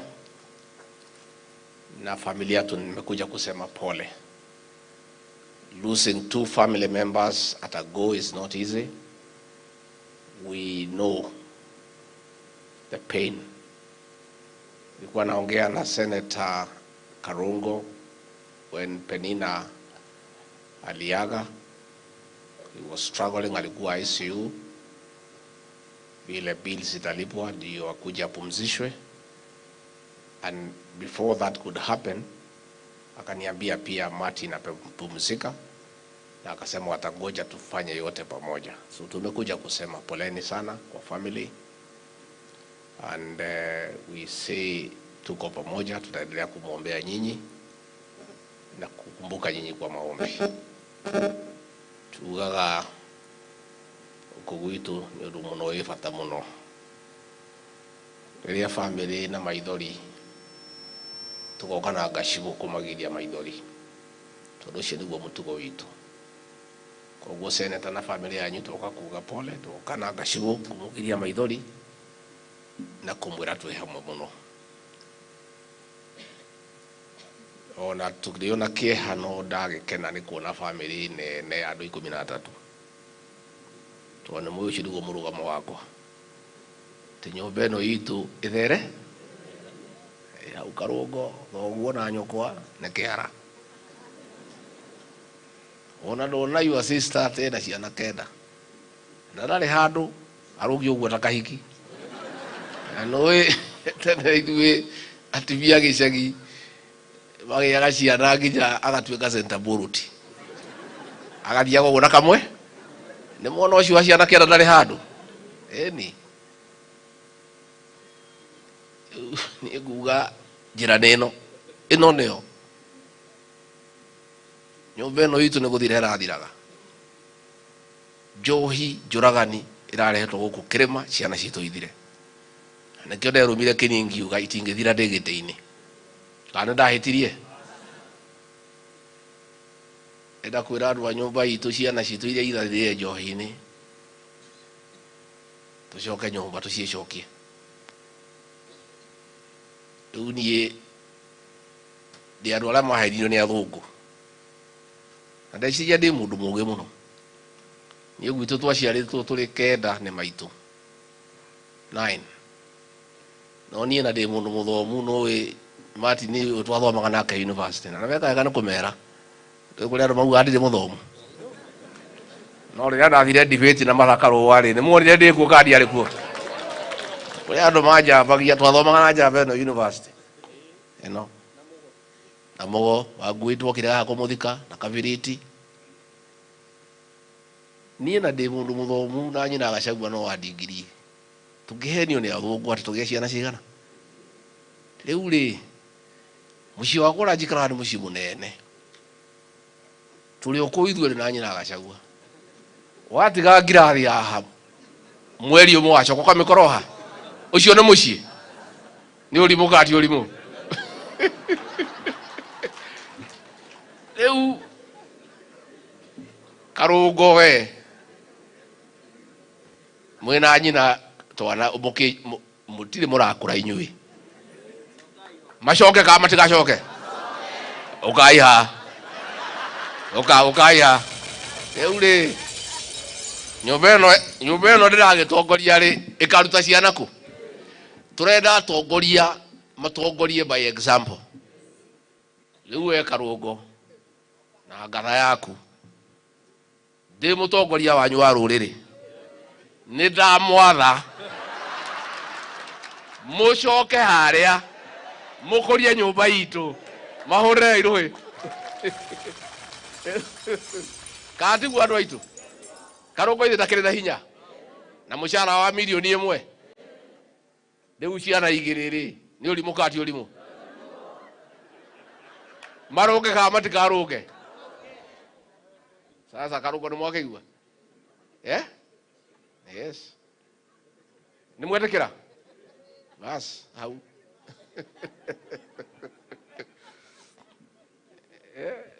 metho akuga nĩ agũgũteithia we kaĩ ũtarona mabatha me haha we itherũ rĩmwe ti rĩega we metho we ndeto maũndũ maingĩ nĩ mateithanagio no ti macio mimi niseme mambo ya kahawa majani chai na maziwa nilipewa na rais na tumeng'ang'ana ilikuwa kazi ngumu but we are getting somewhere na ile shida tuko nayo sana ni mambo ya governance katika societies na tungetaka kuomba bunge la kitaifa tuko na coffee bill pale you fast track for us and the cooperative bill so that tukue na watu ambaye wako na integrity kuongoza societies zetu.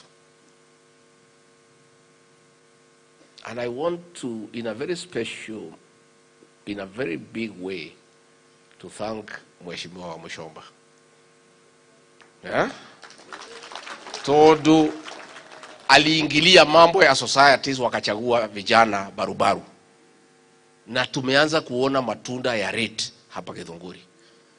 I want to ask our members of parliament and senators to take keen interest ya wale watu wanachaguliwa katika vyama vya ushirika. Tutafute watu.com, educated young people who have a future, so that watu waongoze hizo vyama vya ushirika. Mheshimiwa Gakuya, relax, there is no problem. What has happened is that kwa sababu ya the tight fiscal space, Unajua ile pesa tunaweka kwa budget ni ile pia tunaokota. So we are putting the money in the budget in stages. So ile imewekwa ya cherry fund ni ya kuanzia. Then in revised estimate tutaongeza. Pia kwa ile deni tumeweka 7 billion shillings. Kwanza tumeweka bilioni 2 kabla tusota utii madeni. Tulipe hiyo 2 alafu tuongeze wengine 5. There is no problem. Hiyo ni kitu tumepanga na rais na iko mzuri. But tunataka kuambia wale wenye vyama vya ushirika, tukilipia nyinyi hii deni, msirudi kuchukua deni nyingine. Because that is what has been happening. So mambo ya kahawa inaenda vizuri. And I'm happy watu ya hapa Githunguri ni wakulima ya kahawa, majani chai na maziwa. Na sana maziwa mmefaulu sana. Mambo ya KCC tumesema tulipe 53 shillings. Shilingi 3 iende kwa matumizi, 50 shillings iende kwa wakulima. Lakini tumekuwa pia na governance challenge hapo KCC. Tumebadilisha board of directors watu 4 na tumeadvertise the CEO of that organization. There has also been challenges hapo new KCC. So hiyo tunaendelea. Again kwa mambo ya sekta ya chai tutafanya uchaguzi ya KTDA ya board on Friday. Iko chai ya pesa mingi sana imekuwa pale Mombasa. I'll be there on Tuesday tukitafuta njia na kujua shida iko wapi. Lakini vile Senator Cheriotu umesema sana ni kutafuta soko. Last year I was in Colombia. Again I was in Belgium. Mambo ya kutafuta soko. Soko yetu katika Sudan imeleta shida kwa sababu ya ile vita iko Sudan. I'll be going to the United Kingdom next month. Mambo ya kahawa, mambo ya chai, kutafuta soko. Wale mabalozi wote tumepatia kazi. We have shifted our diplomatic approach to commercial diplomacy. Yule balozi tumepeleka Pakistan na Iran wako na instructions. Kazi yao ni kuenda kutafuta soko ya chai. So hizi ni kazi ambayo tutaendelea kufanya tukisonga mbele. And I want to ask our leaders. Sasa tutulize siasa. Wale walikuwa wameanza mambo ya 2032 tumeona wamekwama. Wale walikuwa wanaanza 2027 wamekwama. Come we work. Kuja tufanye kazi. Tufanye kazi ya kahawa, kazi ya chai, kazi ya kufuata barabara za Maumau and all the other things that we are doing. And I agree with the Honorable Kuria. We unite kusukuma hizo vitu. That's why we are uniting. We are not uniting because ati tunapendana. Boko hizi tuarana kwendana. Ituarana kanyo duwa kwati wa kuthiere. The unity we call for in this region is for the purpose of fighting for the interest of this region and pushing our development agenda. And let us all unite. Kujeni tufanye kazi. Na sisi hatuna shida na mtu yeyote. Watu yote wa Mlima Kenya, they are my children, they are my people. Na sisi hatuna shida, kujeni tufanye kazi. Kujeni tusukume barabara ya Maumau, kujeni tusukume mambo ya chai, kujeni tusukume mambo ya kahawa. Come, we work. Tuachane na mambo ya siasa ya kutafuta viti. Hiyo wakati ukifika, wewe kama utakuwa tayari, wananchi wenye kupeana kazi si wako. Wewe kudumu githiete. Ide pathenya nduika ine. But for now, let us work. Let us work. And the work is a lot. Na ni kazi mingi sana ya kufanywa. Mkuje tufanye kazi, tusaidiane, muende pale bunge msukume ile maneno iko, msukume budget, muende kwa maofisi ya maminister, mfuatilie, mkuje ofisi yangu, muende kwa rais, tungangane na hii kazi yote, tusukume maendeleo ya watu wetu. Kila ithuĩ turauga nĩ atĩrĩrĩ, tumenyerere mũno, mũgĩka ũrĩa mũreka mũgakorwo mũrĩ andũ ogĩ mũno, na mũkaririkanaga gũtirĩ mũndũ ũtarĩ kwao. Gatiguo kwĩ mũndũ ũtarĩ kwao, mũgĩkaugaga yanagĩria kĩ na ngemi ciumaga nakũ. Ajuge atongoria aitũ rĩrĩa mũgũcera na andũ arĩa angĩ mũgaikaraga na ũgĩ, mũtigaikarage ta wa mahiti. Tene mũno rĩ tene tene muno ri kwale wa mabuku na wa mahiti. Wa mabuku ndu ni muge muno, wa mahiti ni kirimu, wa mabuku ageta wa mahiti. Kimwira riu ri akaitu ni mananite muno na magatulika, makwenda kuhurwo nginya makue. Hitie kauga niguo kirora mabuku eni kirona wa mabuku riu ri yucaria kimuti kiria kinene na ni njarie giti kiria kinene. Rucio thinacara ya rucini waigua ndanjia kuhura wakwa na wewe kiatia wa mabuku tondu ni muge muno agicaria ndarama na kimuti kine na yo hiti kirimu ri igicaria kimuti kiria kine. Wa mabuku thinacara akioya ndarama na kimuti pu hitie kiuga ni hindi ikirumia mukai igitigania ku na icio ingi ngithie kwa wa mabuku ri igikore thambite maguru aigirire giti iguru araheo chai ni muka akihuta hutagio guku kiongo atongoria ituru mundu muge ndari mihere yake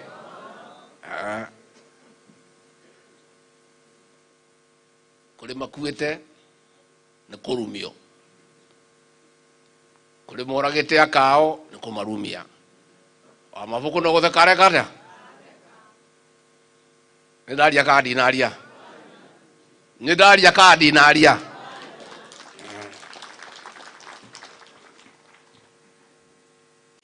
ni juge girikia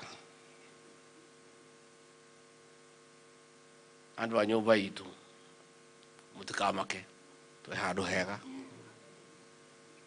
Ageni acio othe marokire nturamamukirire tondu iro ni Kenya na ithuĩ gutire kindu turateire na tutatete kindu tutinginegena. Ithuĩ wira witu no kuteithia president kuruta wira uria tuhete na guikaraga twi ritho ngomaga hingite rimwe hingurite riria ringi ati maundu ma nyumba itu magathiaga mari mega na tugithie kabere tugaikaraga na andu aria angi twendanite na ugi. Njugaga na father ni augire nejwire ni agutemaga ni ndire mugi muno no ndire kiri ndio hau gatagati-ini no kuri kaundu njo na rira kahinda gakinya ni ngaria na ni ngauga na andu no magathikiriria. Ithuĩ twi handu hega tuthie na mbere na kwihoka Mwathani, tuthie na mbere kuruta wira na hinya na atongoria itu ni ngwenda kumuria na gitio mwende andu anyu na mumaririkanage na mumeciragie andu aya nio mamuheire wira na njuge senator uyu gwitwo Karungo wa Thang'wa uyu ni mwanake uramenya uria areka. Mwanake uyu ni atirirwo na mahoya na anyitirirwo no uyu ni mwanake utangiendia ruriri ngangeiga nda yake mbere kinyiro hau murio. Nie njuge ni ngenete muno ni ngatha itu ya ruriri gwitwo Gathoni wa Mucomba. Uyu giki ni kiheo he nyumba itu. Uyu ndangendia ruriri nda yake na ni endete andu ake na arugamaga na manake ho na Gathoni kinyiro hau na nie ni ngenaga tondu thina andu no kotia ingi matangendia ruriri nacio twinao na iganu. Mundu aririkanage andu ake uririkanagia andu aria maguthurire na ukamaragiriria na ndukanehang'ire nda yaku uririkane andu aria makuheire ki. Aiguire Kang'ato yandikite ngathĩti akauga kwĩ handũ ĩgakinya ĩtuĩke money othe.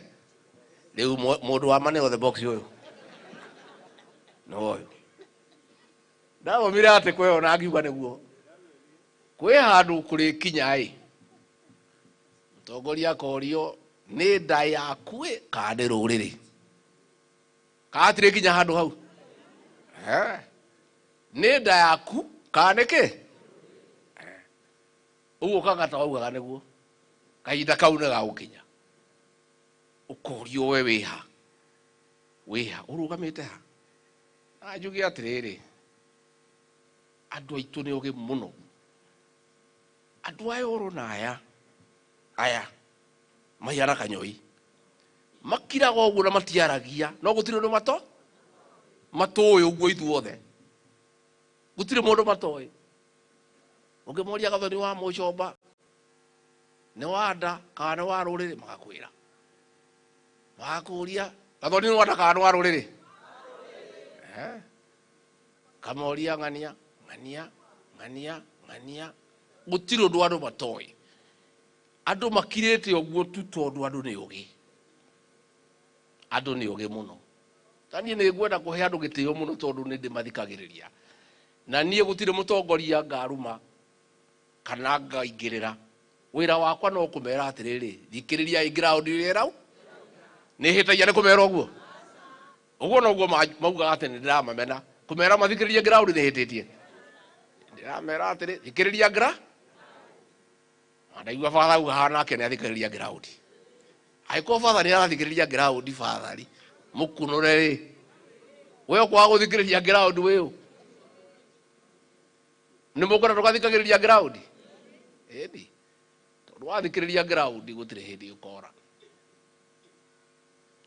Kwa hivyo mimi nataka niseme asanti. Karungo Thang'wa nimeleta rambirambi za rais wetu William Ruto, amesema pole na amekutakia mema na familia yako, na sisi na rais tunaendelea kusukuma kazi na kazi ni mingi na hii kazi itafaulu. Tumekuwa na matatizo mengi na kunaendelea kutulia na hii kazi tumepanga vizuri na tutaendelea kutembea from time to time ndio tusukume kazi pahali tuone pahali itafika. Ikara mieri itandatu ninditanaga ngamwarĩria thiri ndamwarĩria ciumia igĩrĩ ngamwarĩria. And my brother Moses Kuria, relax. Hakuna mlango Mungu anafunga bila kufungua igi. Kaate guo. Yeah, we wish you well. Ndugarire muno. Ndugutire murango Ngai ahingaga gekada. Ngai no agũkuonekanĩra uri mwanake munini na kahinda gakinya Ngai no arimenya wĩra ũrĩa ũngĩruta nĩgetha ũhote kũrera ciana ciaku na ũhote gwĩka maũndũ maku. Na ithuĩ ta andũ a nyũmba ĩno itũ no gũkwendera wega na gũkwĩra tuĩyũmĩrĩrie na maisha ma mwana wa kahĩĩ nĩ ma mwambato kuma gũciarwo gwako nginya harĩa agakua. Koguo tũrĩthiaga hĩndĩ ciothe mathĩna marĩa maroka tũkĩng'ang'anaga namo twĩhokete Mwathani na Ngai no arĩikaraga hĩndĩ ciothe agĩtũririkanaga. Koguo niĩ njuge nĩ ndakena mũno nĩ gũka ndakora andũ a Mĩtahatũ mũkĩte kũnyitĩra famĩlĩ ĩno ya senator na famĩlĩ ĩno yanyu njega. And your brother Paul is my friend. I've been with him for many years. Oh, na ndigwĩciria ngĩmenya Paul warĩ mũciare na mũtimia wake. Tũmenyanire nake ngĩruta wĩra gũkũ Kĩamba, I think 1993. Yeah, and he has been to my home with his wife. We know, I came to know you later. It's your brother that I had known a long time ago when I was working here. Asante sana Paul. Nĩtwaiguithanĩria andũ a Mĩtahatũ? Nĩ mũkũgeithania mwainũka? Nĩ mũkũgeithania? Nĩ mũrenda tũrĩũka rĩngĩ gũcera rĩrĩa gũtarĩ na kĩrĩro kabara? Kwĩna maneno ya handũ ha gwĩtwo kwa Ndonga nĩguo?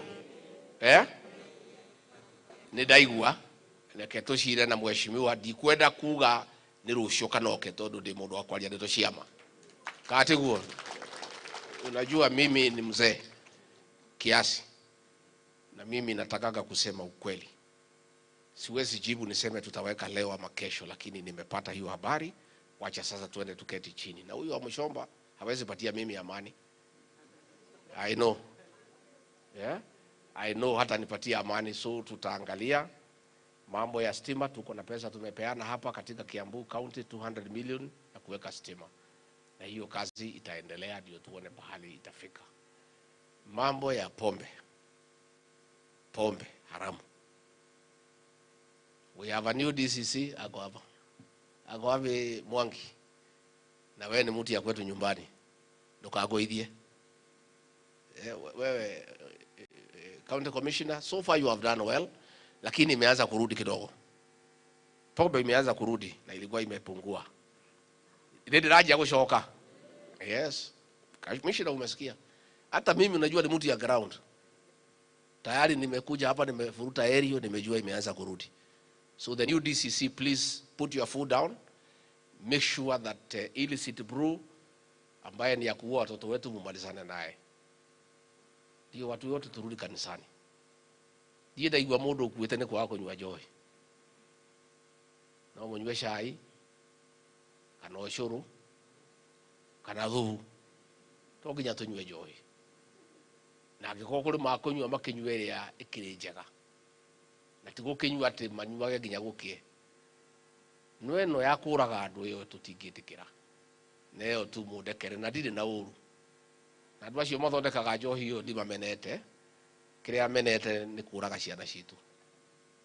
Toro marute wira ungi to nginya macarie biashara ya kuraga ciana citu. Hau niho tukoragwo tutireiguithania nao.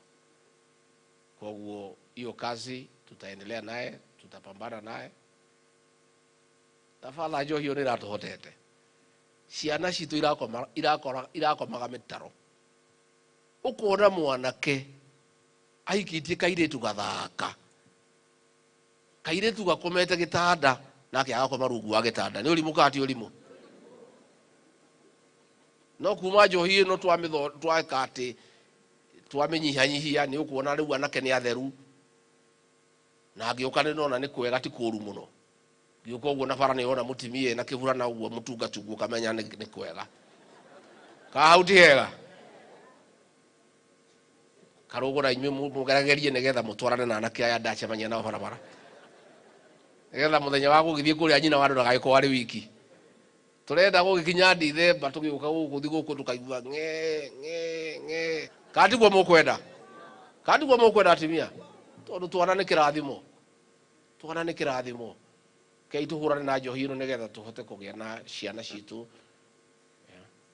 Mati ndaigwo kijuria ka mwana kwa kwa ne ahikanirie bado na arahikania. Leu we ni urenda gutwira gathoni uria guikara. Leu ati leu jau toto twathomaga nake nwende ati leu ati muiritu akioke kwa David President. Niguo riu arabanga. Ajabero ne jaba. Ni ateithagia andu aitura wega. Twathomaga na Jauburu na ni mundu industrious. Kuma tene. He's a very hard working and industrious person. And that is the nature of our people. Agethia akiandikwo East African Industries, agethia Tanzania, riu ni ajirie thukuru nene muno Juja, and we are happy when we see our people who are enterprising and successful. We feel very proud. Ugo jao nenda kena. Ni wale ukakunywa cai kana ndi thiuka.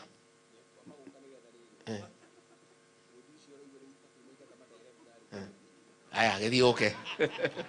Thioke nigetha tunywe cai. So ni twakena muno andu aitu. Ni mukugeithania. Ngai witu amurathime. Amwike wega. Amwararamirie mihaka. Murori magukumia. Amugitire kuma kwi ndwari. Mĩciĩ yanyu yurage irathimo hiana mbura njega. Asanteni sana. Tujipigieni